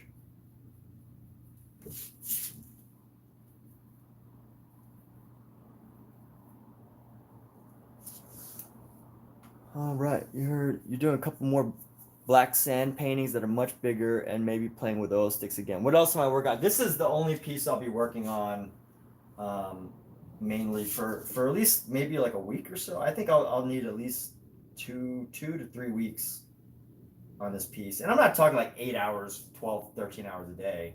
Maybe, but more like, you know, a few hours a day, letting the paint dry, a few more hours each day, letting the paint dry some more.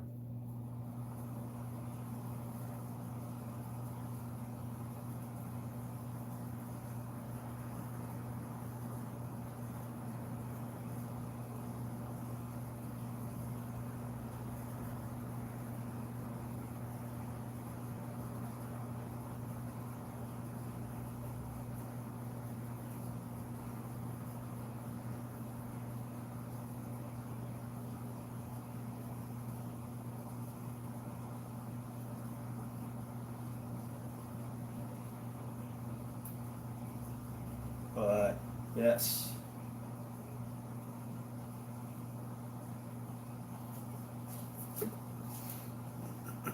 And you know what? I think this contrasting white is really allowing things to pop in the foreground.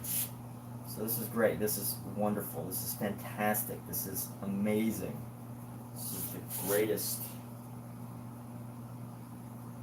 As expected, things are going exactly as expected.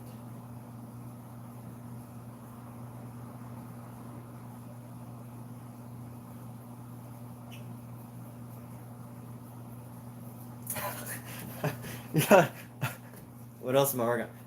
Oil paint, like painting is funny. Doing it live.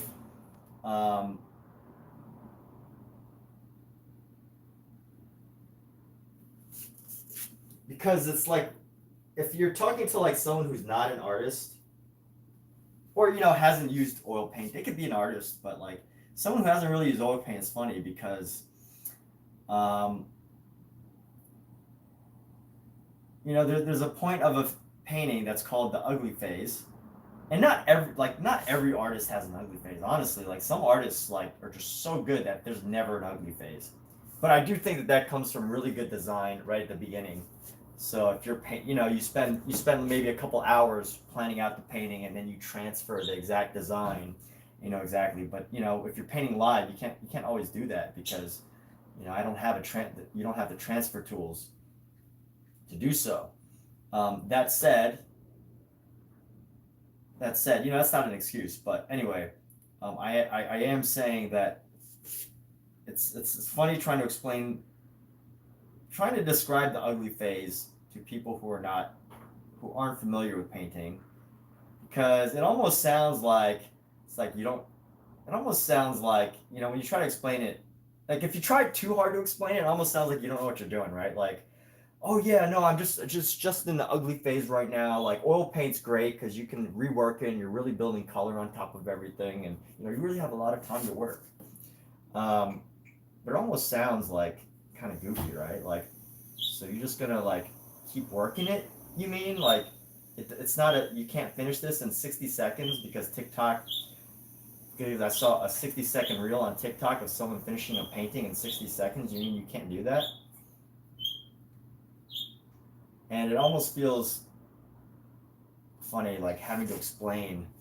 But then you ask them like, oh well, have you painted before? And then if they're an artist or they paint and then they get it, they're like, oh yeah, no, I mean we get that there's an ugly phase.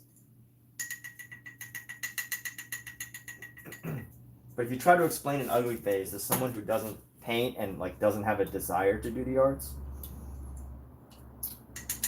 I like in my head there's amusing thoughts going on, but all I know is just to keep chugging along until you finally reach that destination of your final painting result. Your ugly face is when the piece. Hey, take care, Matt Wall. Everybody, feel free to check out Matt Wall's live streams.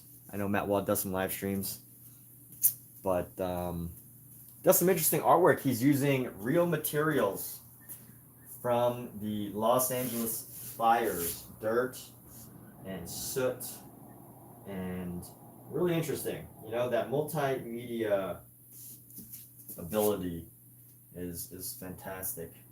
An ability to use multimedia and just capture a piece of history on a painting. That's one of those things. You look at it and it doesn't really make sense, but then you learn about it and you take the time to learn about the artwork. And you're like, oh wow, yes, I see what you're doing.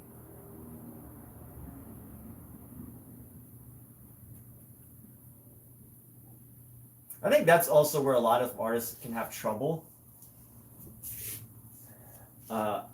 Is so much, and which is why like I do my live streams in this format.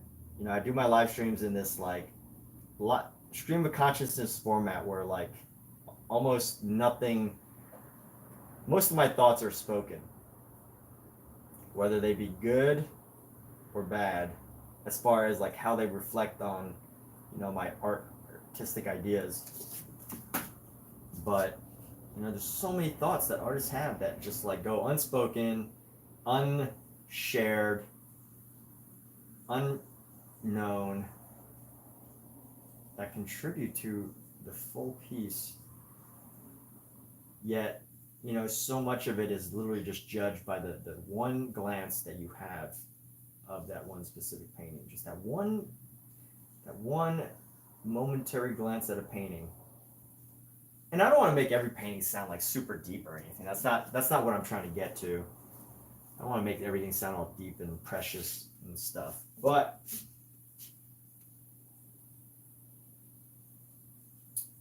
it is a thought. It is thought. So here we go. I want to create some more of this like transition into here. This like create some more of this blue and neutralize this red a bit.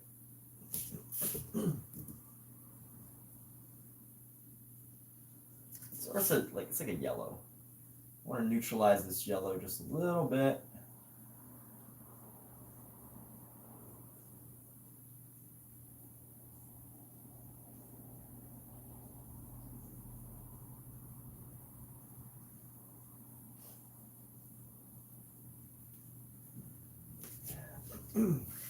Maybe add a bit more of this blue here.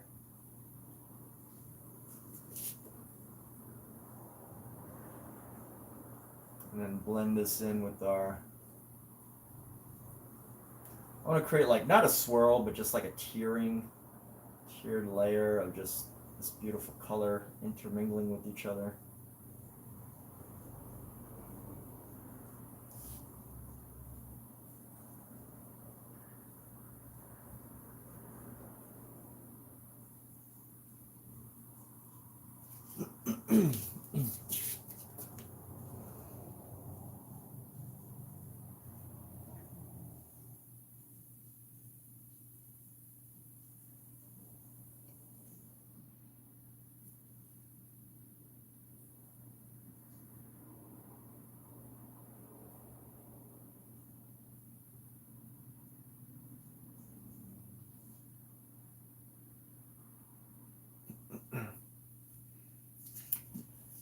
And here we go. Let's work on our wonderful figures a little bit. So I said the other day I wanted to do a total change of their bodily placement.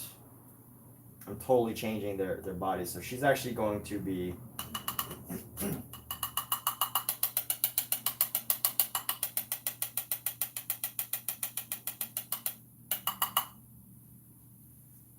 this is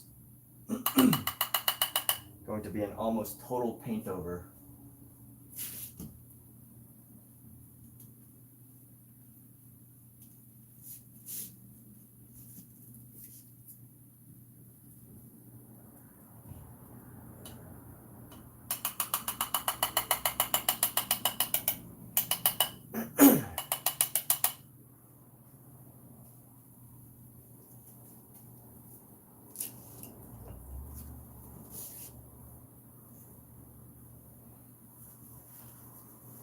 Almost a total paint over. Let me see. Gotta find my other reference photo here. It's a very precious moment.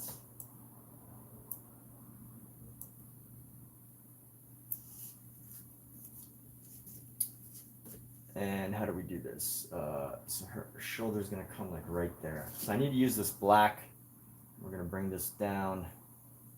Right down to here. All right, let's go. I'm gonna take black. Uh-oh. Black paint. Black, like the color of my cat. Black. You know what I love about the color black is, as far as ivory black goes, or like, just like what we see as the color black when we look at things, you know, like my hair. Think, oh, black hair. But when you actually like spend time to look at anything that's black, right? Like like a cat, like a black cat or a black book or anything, like you suddenly start to, if you really take the time to look at it, you see so much more than just that little bit of pigment.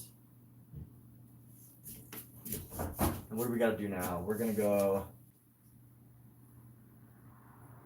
we need to clean up this section and actually paint over this, paint over the hand, tighten up this area here.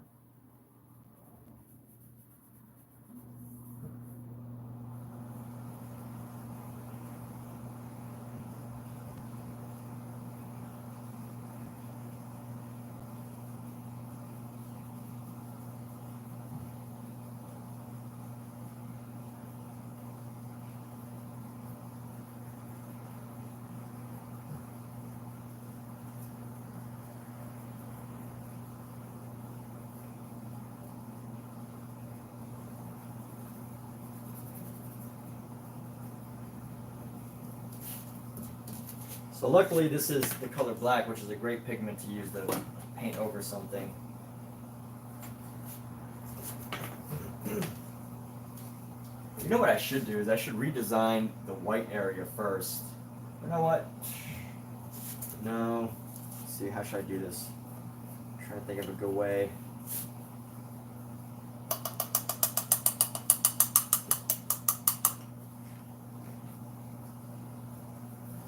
You know, let me use a thinner brush and then sketch it out first rather than painting over with black.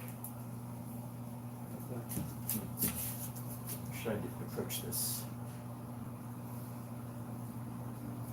Alright, I got it. Let me sketch it out first.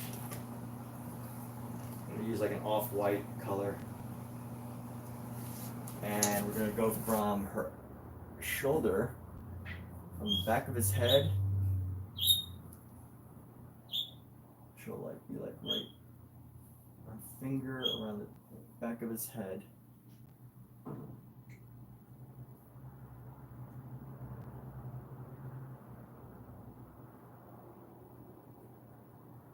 then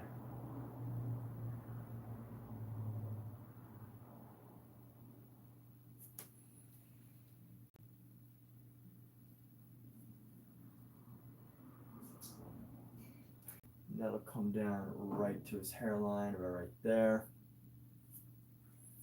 And his necktie will come around.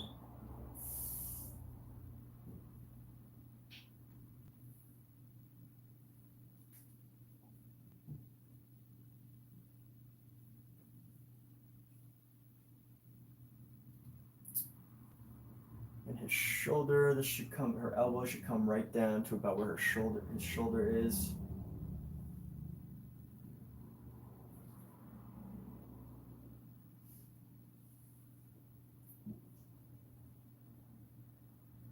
There's going to be some foreshortening, so this section might be a bit of a challenge. And then let's go right here. Yeah, the elbow is going to come down right about here. And then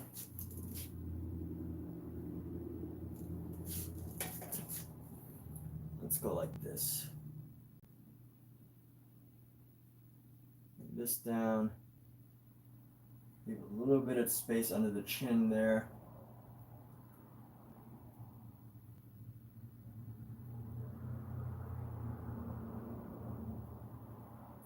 Come right across the tie.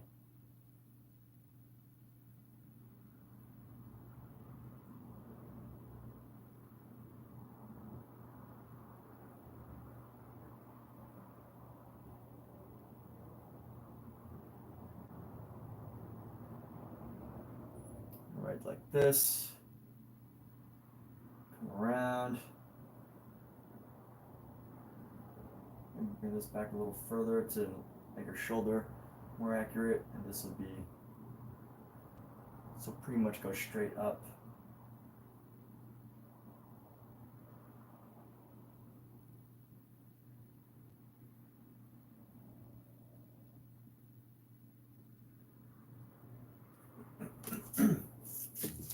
Let's just paint right into it with some white. We're gonna, because she's got gloves on, which are white, so that's perfect for what we're trying to do.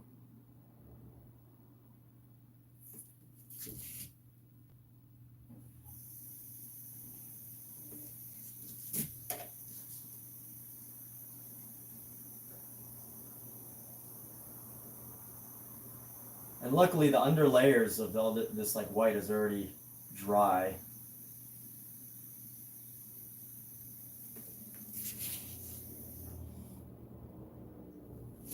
It really is just a matter of getting all this color into here.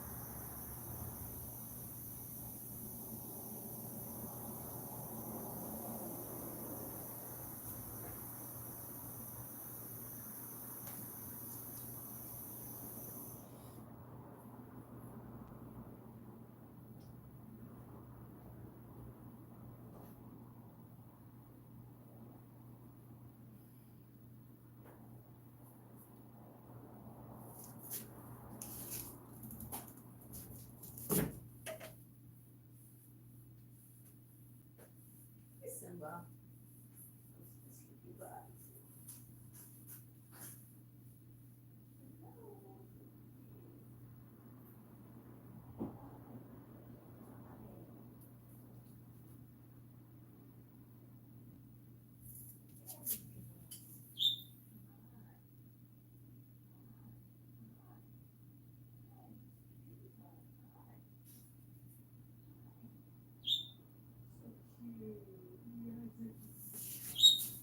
And let me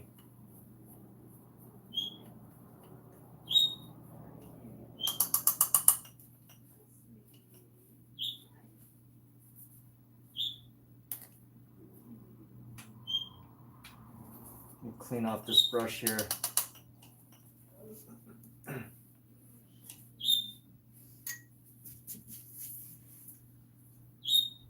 Let's grab our black, nice deep black suit. Get black. There's so much ivory black. Why would I not be able to find it? Here we go.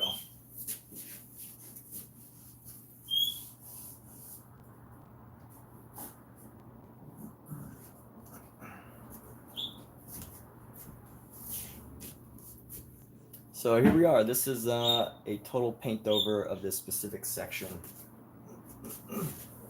And because it's paint over, we're gonna need some extra time to tighten it up.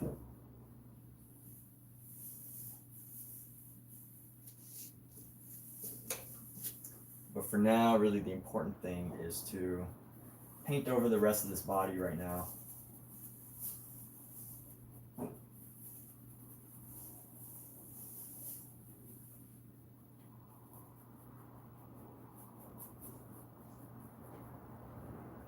Let's figure out where his shoulder goes. So his shoulder is going to come down a little bit further, come down right around.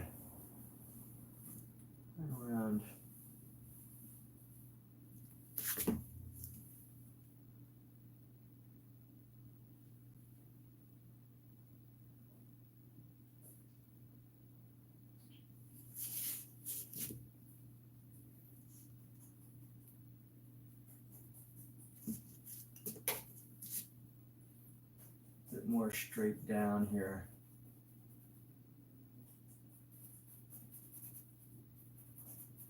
A nice deep black suit here.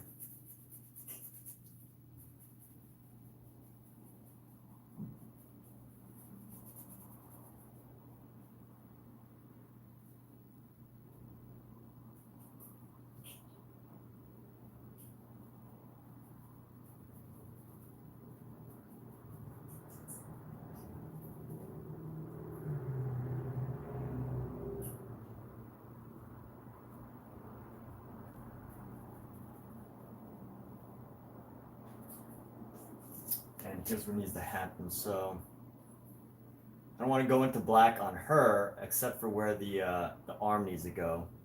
So I'm trying to think of where this should cut down ideally. His arm's going to come around.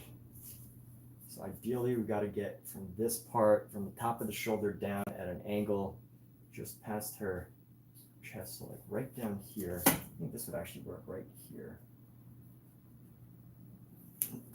I want to go with a little bit of a lighter color for this paint over section.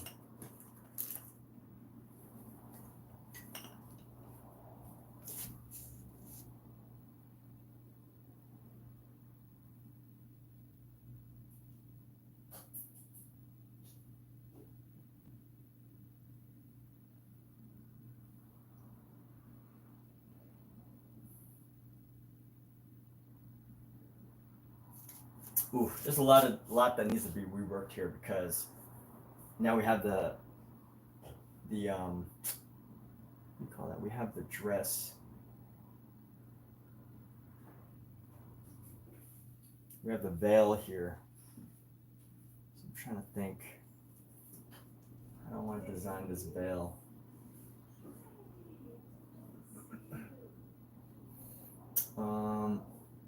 Let's bring the arm down, like right there. No, let's just do it.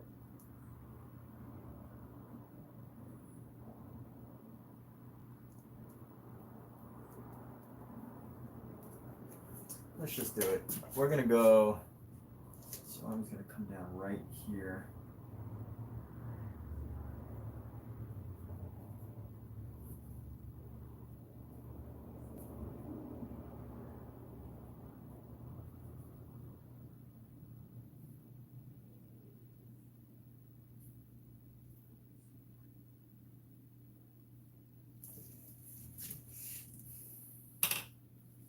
Need a tighter brush for this.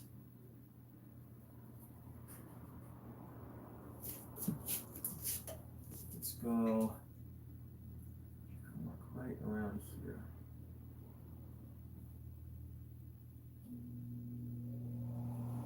Right underneath her chin.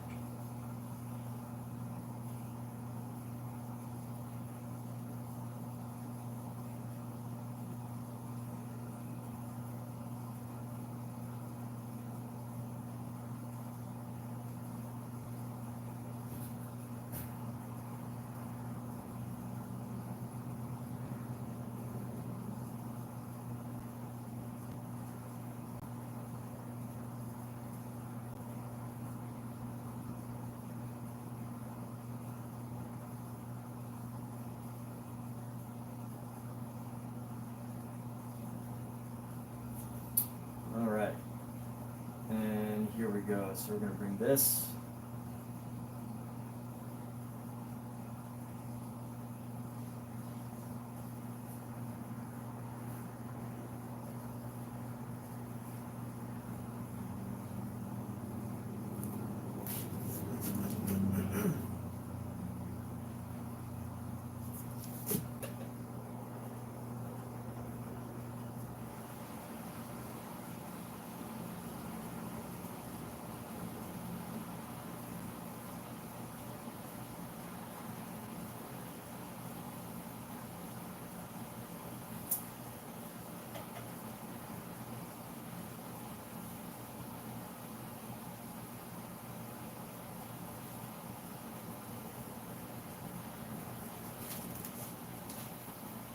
And let's clean off this brush.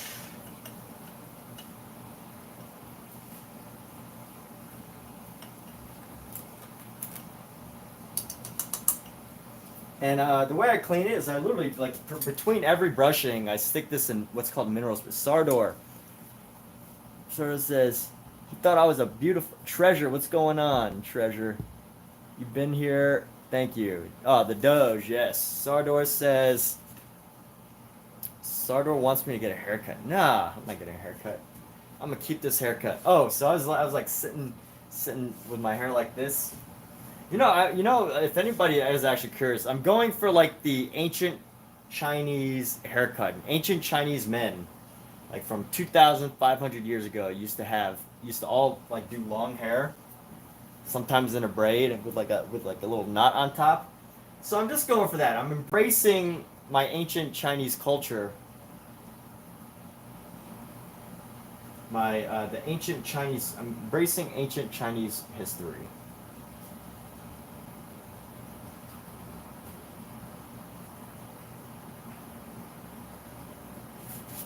That's what we're doing. Embracing the heritage. Like, surely you have a heritage that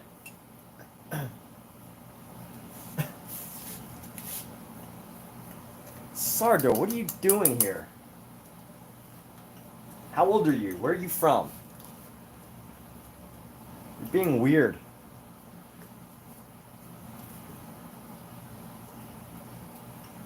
Why are you here trolling? What's going on?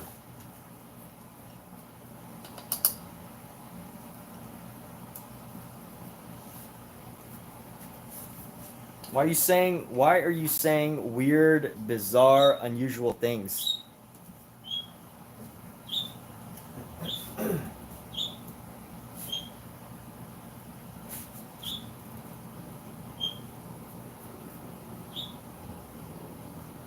Where's your parents? Like, where are your parents? Hello? Sardor's parents, can you hear me? Sardor's on the internet saying weird stuff. Where are your parents, Sardor? Tell them you need attention right now, please. Go to your mom and your dad. Well, if you're 18, you still need attention because you're way too old to be doing saying these weird things on the internet. So, I don't know, like, go outside, go take off your shoes and walk in the park.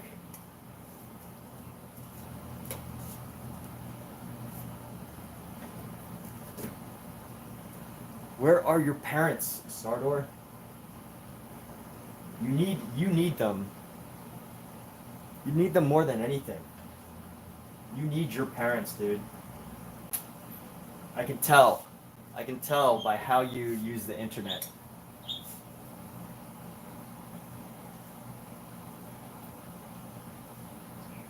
Sardor's parents, if you're watching this, please tell your child that you love them before they get any weirder and crazier on the internet.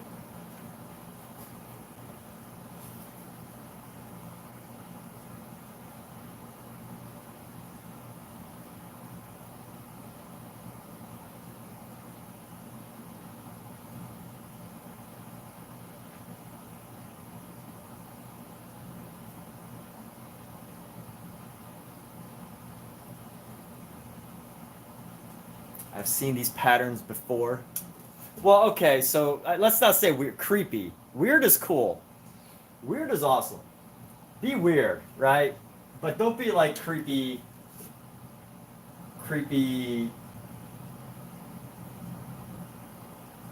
concerning.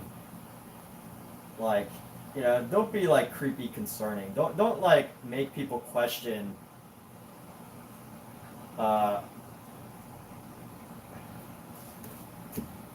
Question you, right? Like, be weird. Just don't be creepy. There's no need to be creepy, people. You don't need to be creepy to have attention. Just be yourself. You know? Be yourself.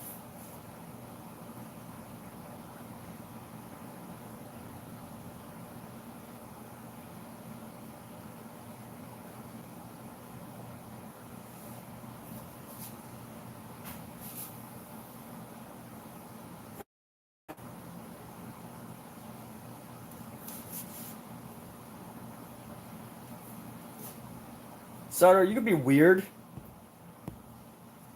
but just don't be creepy, dude. Be a weird troll. Like, you know, say something like, you know, this is a way to troll that's weird. Like, you could like troll the painting itself. Like, oh, the sky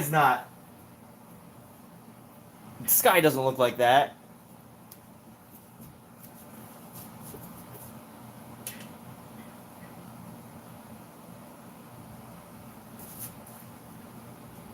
Omizu, can you teach Sardor how to troll?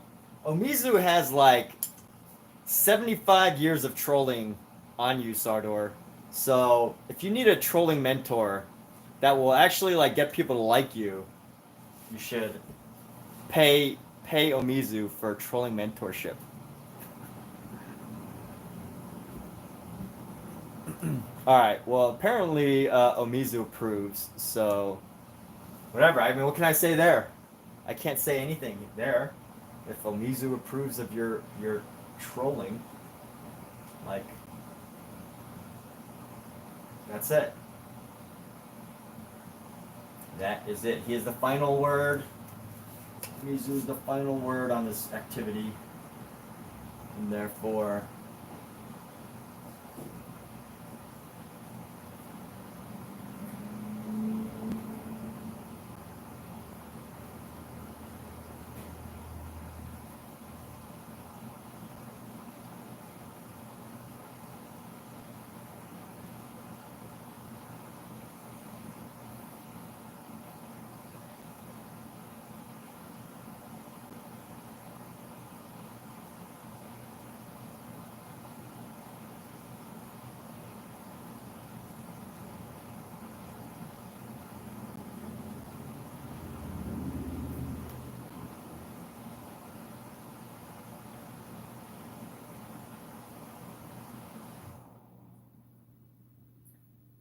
Let's go like this.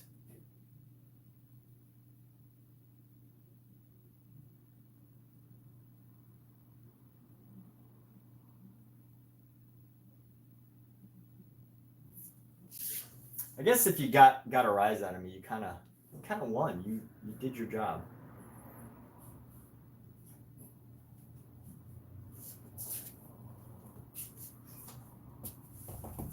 Looks so beautiful. Thank you. What did he say about the sky? Huh? No, I'm making stuff up. Oh, He didn't say anything about the sky. I'm just saying that's stuff. nice.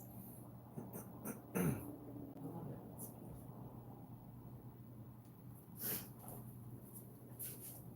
It's beautiful. Turner, does he want to eat? It's gathered. Gathered. Cats are gathered. Just one is gathered. Hi.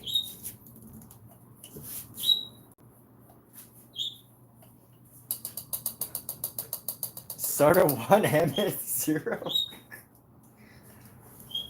Mizu, stop it. Stop egging on the trolls. He needs his family. He doesn't need to know how to make fun of my paintings.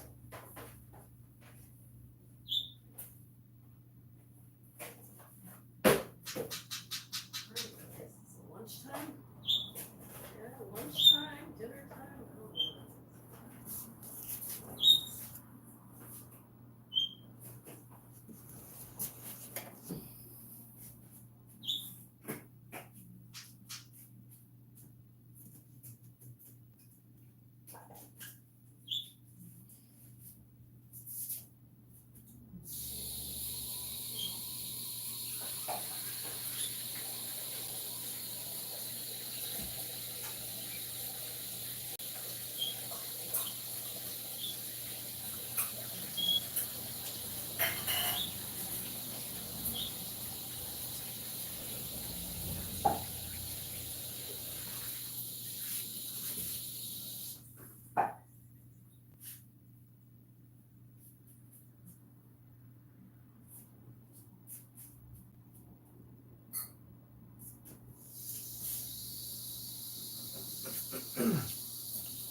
Don't I think he's an idler? Make 3D art on Blender to make games. I think they were making fun of my hair and my deck. Making fun of my hair and my identity. Alright. Well, you know what?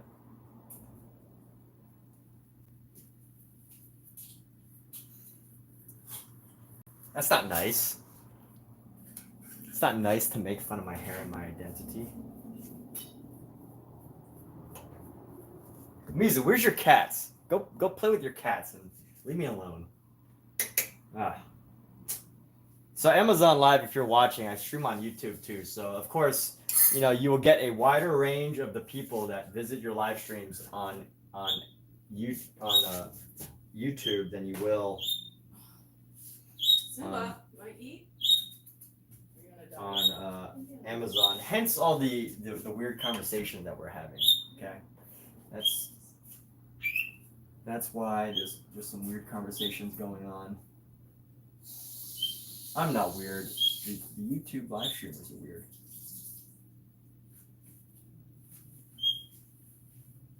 So I don't want to totally change this body position, but I do need to make some adjustments here. So we're going to go like this. We're going to come up, go right into the arm right here.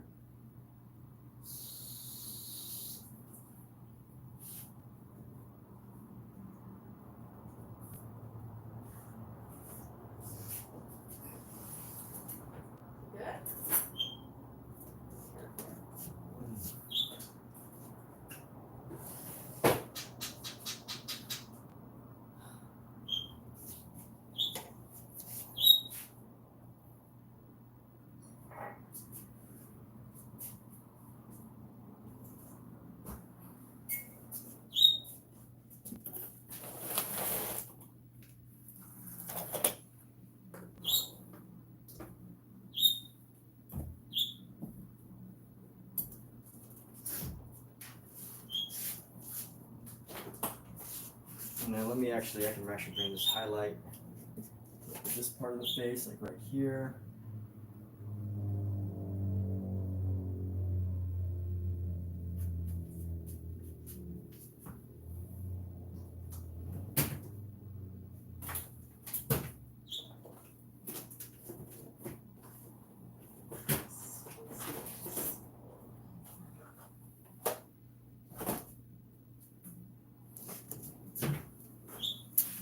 That's right. They're at home and you're at work. Boomers need to move over for the new generations. Yeah, all right. So, Sardo, are you learning stuff? What did you learn from today from Omizu's trolling? What did you learn from Omizu? This is the first pop quiz of the day for Sardor, who will become the future world's greatest troll of the next generation.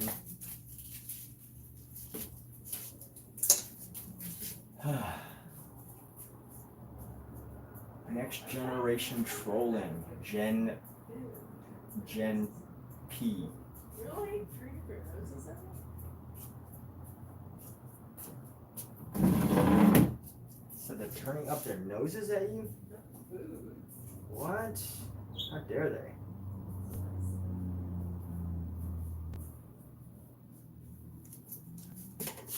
Let's go. I'm gonna go with a little bit of a brown into here. Let's actually add a little bit of a dark shadow around.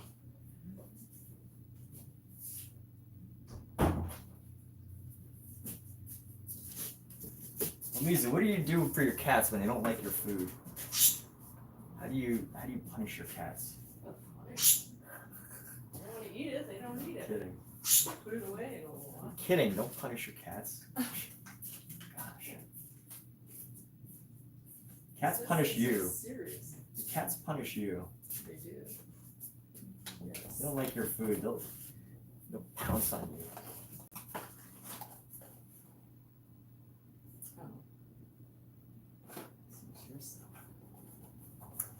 Oh. Oh.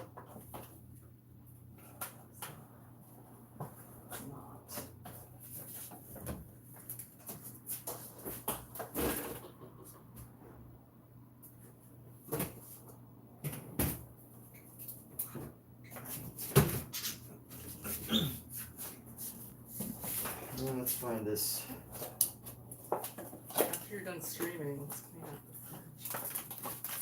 fridge. My things.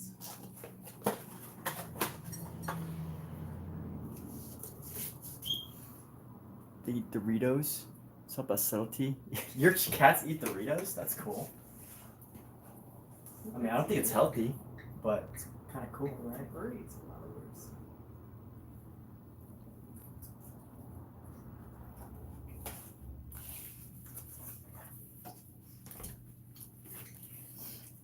before I continue with this, let's clean up the shoulders here. And blend in some shoulder action, do some blended shoulder action, round this out.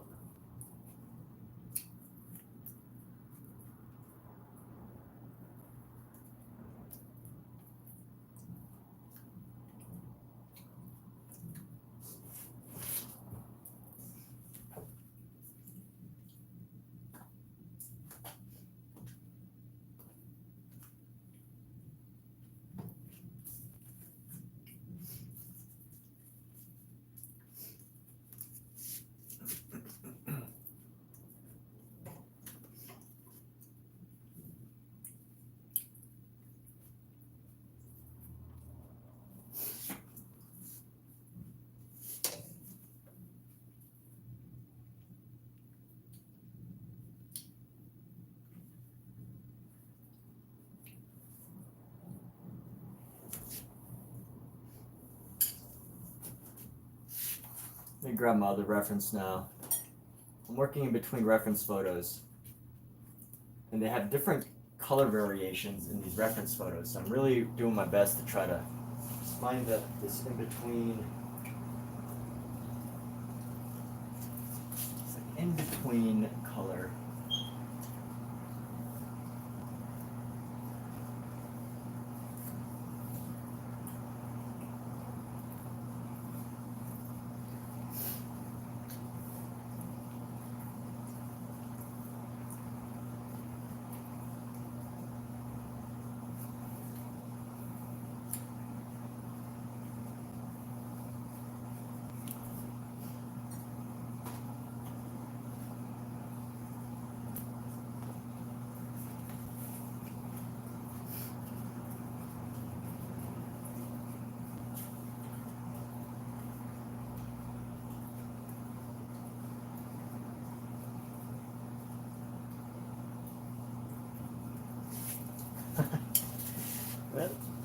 Let's see. It's all about subtlety. They eat Doritos and pate.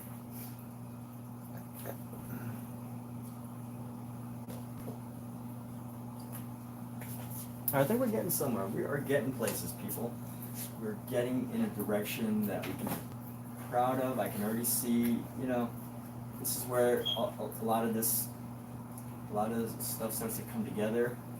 We reach this point, I think. I just have to rework this area a little bit. We'll figure that out, but for now,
let's see. How do we do this? We need to raise this section up a bit.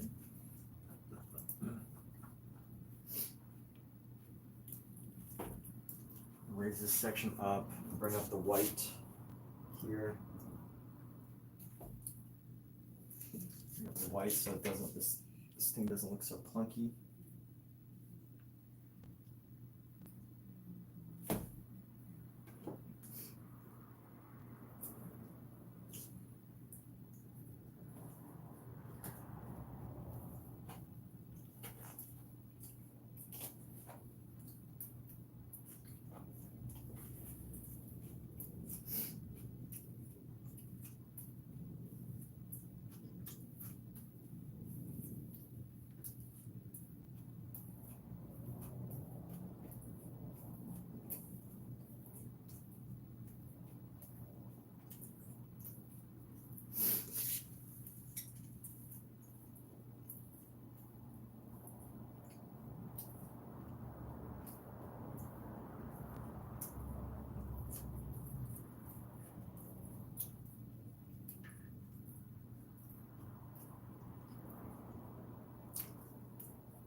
Pookie, what you doing, girl? What you doing, little lady? Little Pookie? Pookie, eh?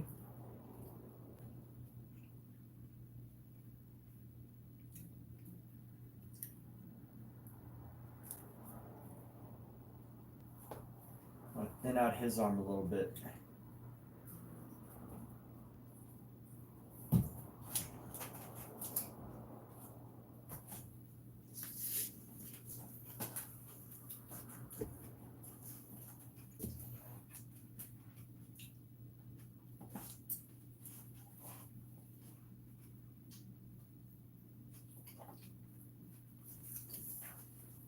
Hi.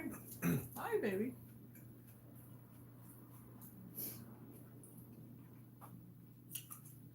And you know what? Let's see. Let's identify some facial features real quick. We will identify with our very thin brush here. We got our Rosemary Co pointed round. Kibble, Doritos. The colors of path and bride's gown are not distinguishable. The color of the path and the bride's gown, you can't distinguish? I can distinguish it. You can't distinguish? Is it really indistinguishable? I mean, they are actually pretty close in color. But yes, over time, as we work on this, we will add more shadow into the dress. I want to capture more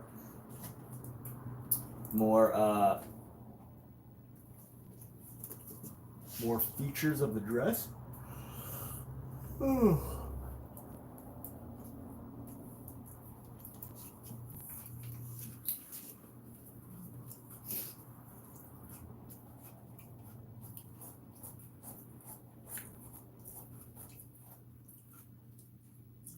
Which there's still a lot more detail. Like, you know, this will be at least another, you know, we're going to be working on this for quite a few more hours.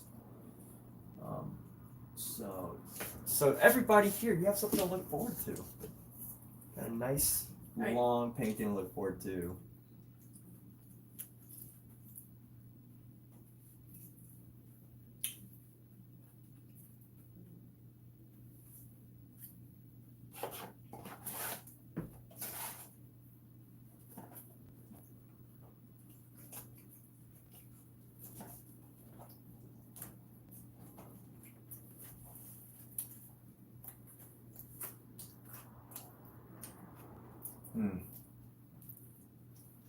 That'll work. Nope, that's not gonna work. I should do her features first and then scrape away.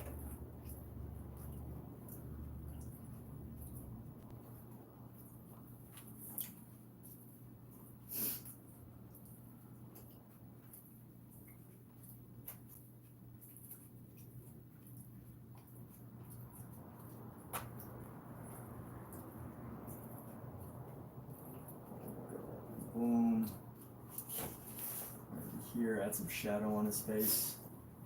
And add some shadow underneath. Now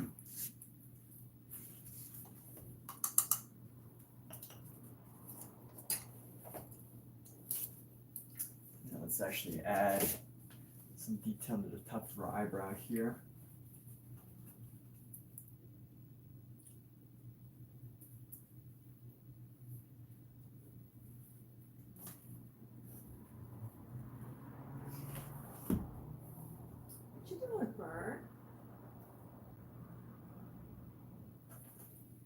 You can jump up there if you want. Can you do that?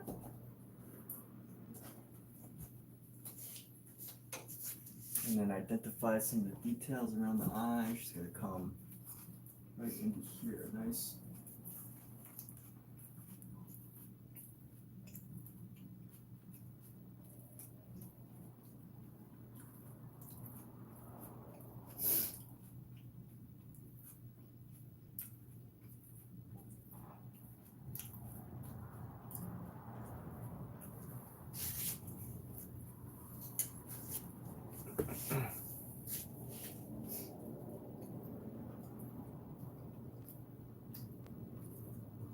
It's coming along.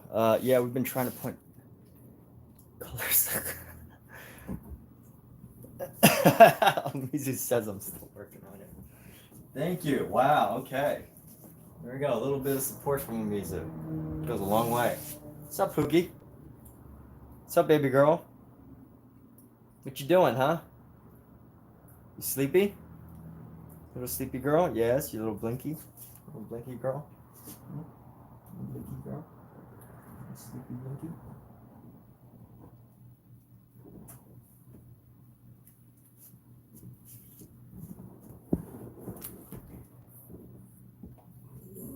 One thing I would have loved to see Bob Ross do is I would love to see how Bob Ross talks to his pets.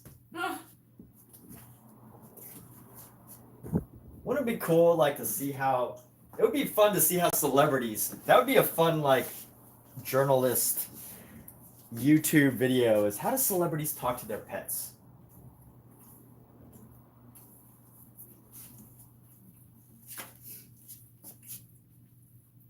I'm a celebrity with my two fans, 3 fans. I got 3 top fans on YouTube. I'm a celebrity. Basically.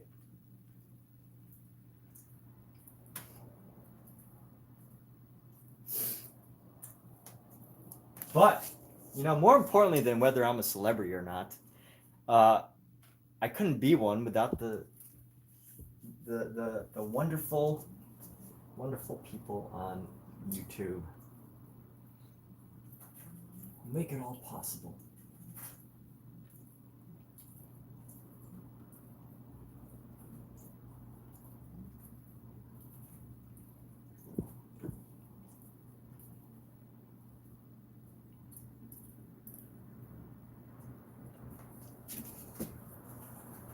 All right, I want to tighten up the hair feature right here. Let's go just raise the hair just a little bit.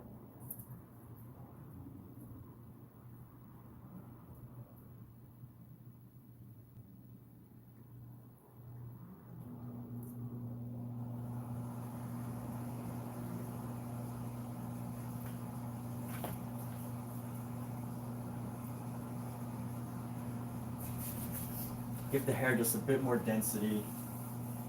Come around the eye here.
All right, just slowly building up these details, bit by bit.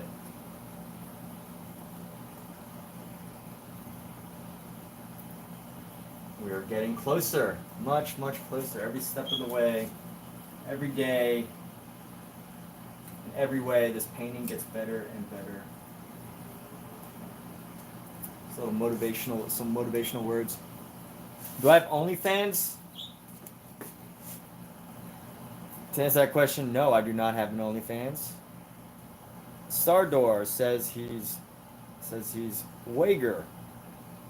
Very cool. It's amazing getting people from all different cultures of the world. Tough love for the Dash of Praise, pretty cool. Sardor.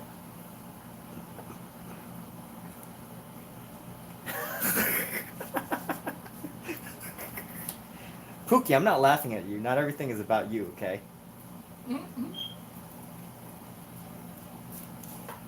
Omizu says, I don't have OnlyFans, I have only trolls. Okay, Pookie.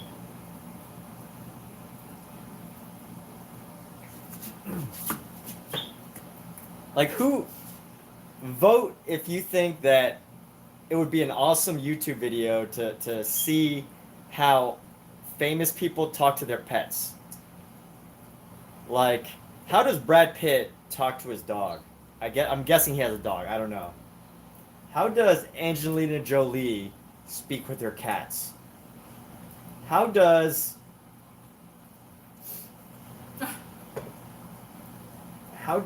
Daniel Day-Lewis talk to his pet snake? I don't know if any of these people have any of those pets, but I think it would be a great video, right? Like, how does The Rock act when he's having a tea party with his daughter? And that's actually a YouTube video, or he posted that on Instagram one time. He was dressed up in a dress, I think. Maybe he wasn't in a dress. I don't remember. But he was dressed up in something. And he was having a tea party with his daughter. And it was like the sweetest little video, because here's this massive dude who's like 6'7", 250 pound, 250 pounds of all muscle, having a cute little tea party with his daughter. The Rock. Yeah, The Rock.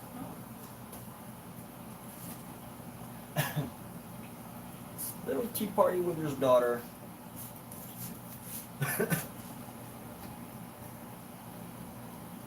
And I feel like he was wearing a tutu or something, but maybe not. I could be making that part up. Not out of like, negative thing. Just, I don't know why I remember a tutu.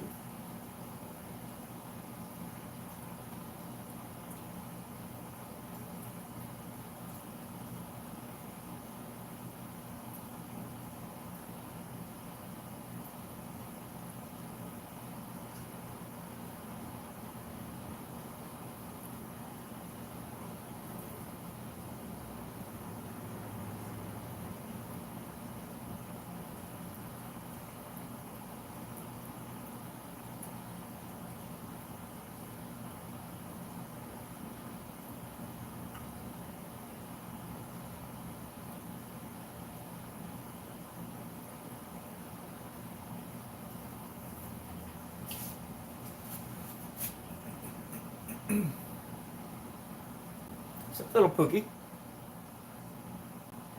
Hey, little lady. Little Pookie. Pookie.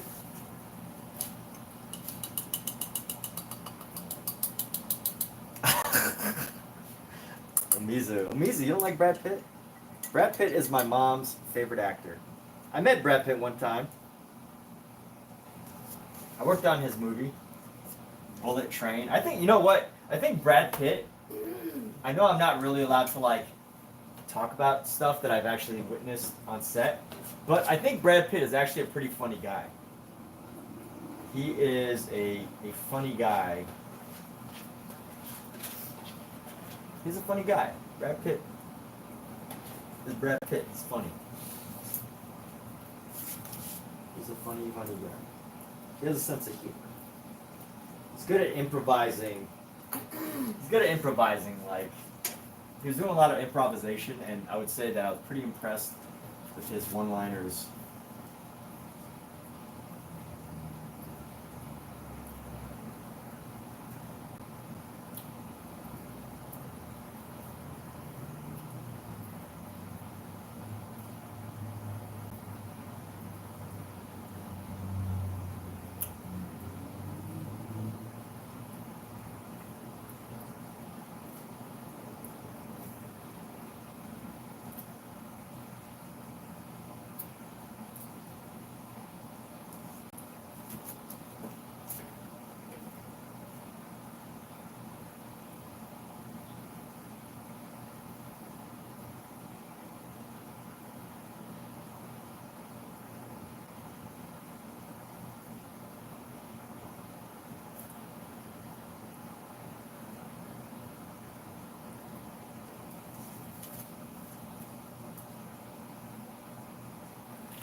And let me start to design out these ears and nose here. Ears.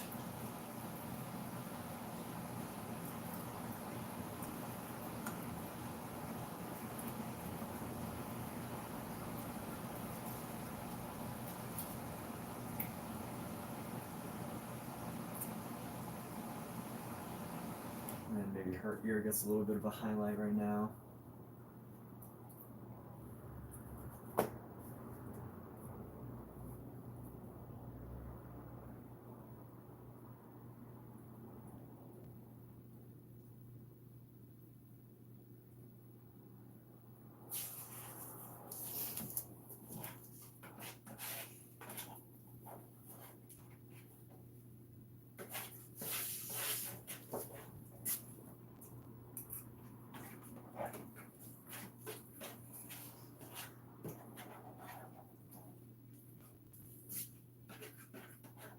And you know what? We are making progress along this.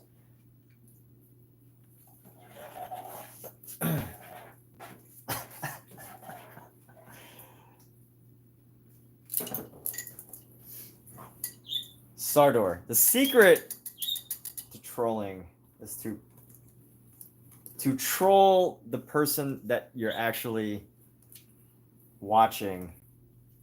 Not to troll an entire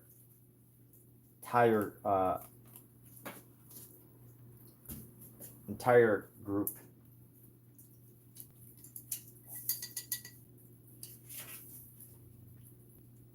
That's how you have people trying to dox you.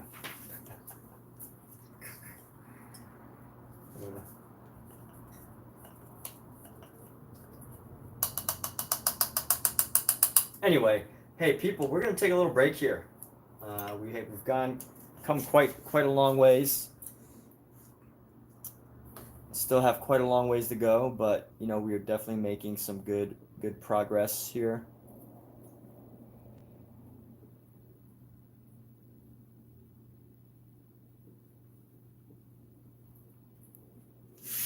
Entire.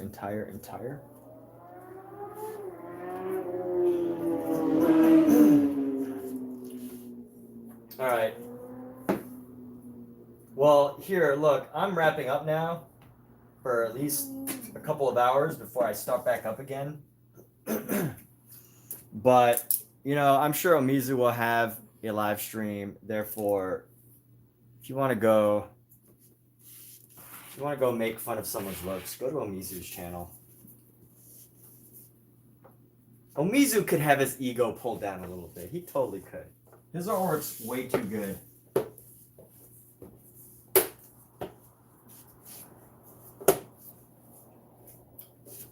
Omizu could look like a pit bull, have the face of a bulldog, and his work is so good that people would still think that he's just like this mystical, elusive, charismatic figure. That's how good his work is. Isn't that great when you can have artwork and people will like, just from your artwork alone, people will feel like you're massively more I don't know, charismatic than you are, just because of your artwork. All right, well, we're closing. I still got to close out my supplies before I jump back into conversation with you wonderful viewers, wonderful stream viewers, people who are tuned in on a Sunday afternoon.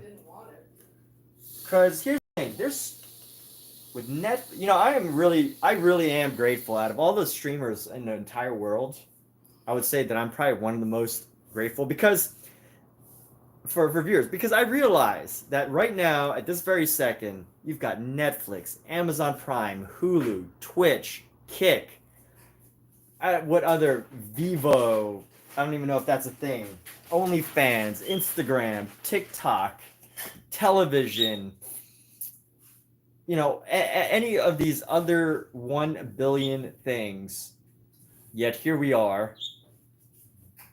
You're on this live stream watching this live stream. And there's just so many millions and billions of people trying to get your attention, but somehow we have all found our way to this live stream. So pretty remarkable, pretty amazing, pretty grateful, very appreciative of the people that jump in. And let's go ahead and we're building this up. We're building up this wonderful painting. Let's go pull down like a pair of shorts. Have a good one. Jesus loves me. Thank you. Take care, everyone. Be back later. I do plan to be back for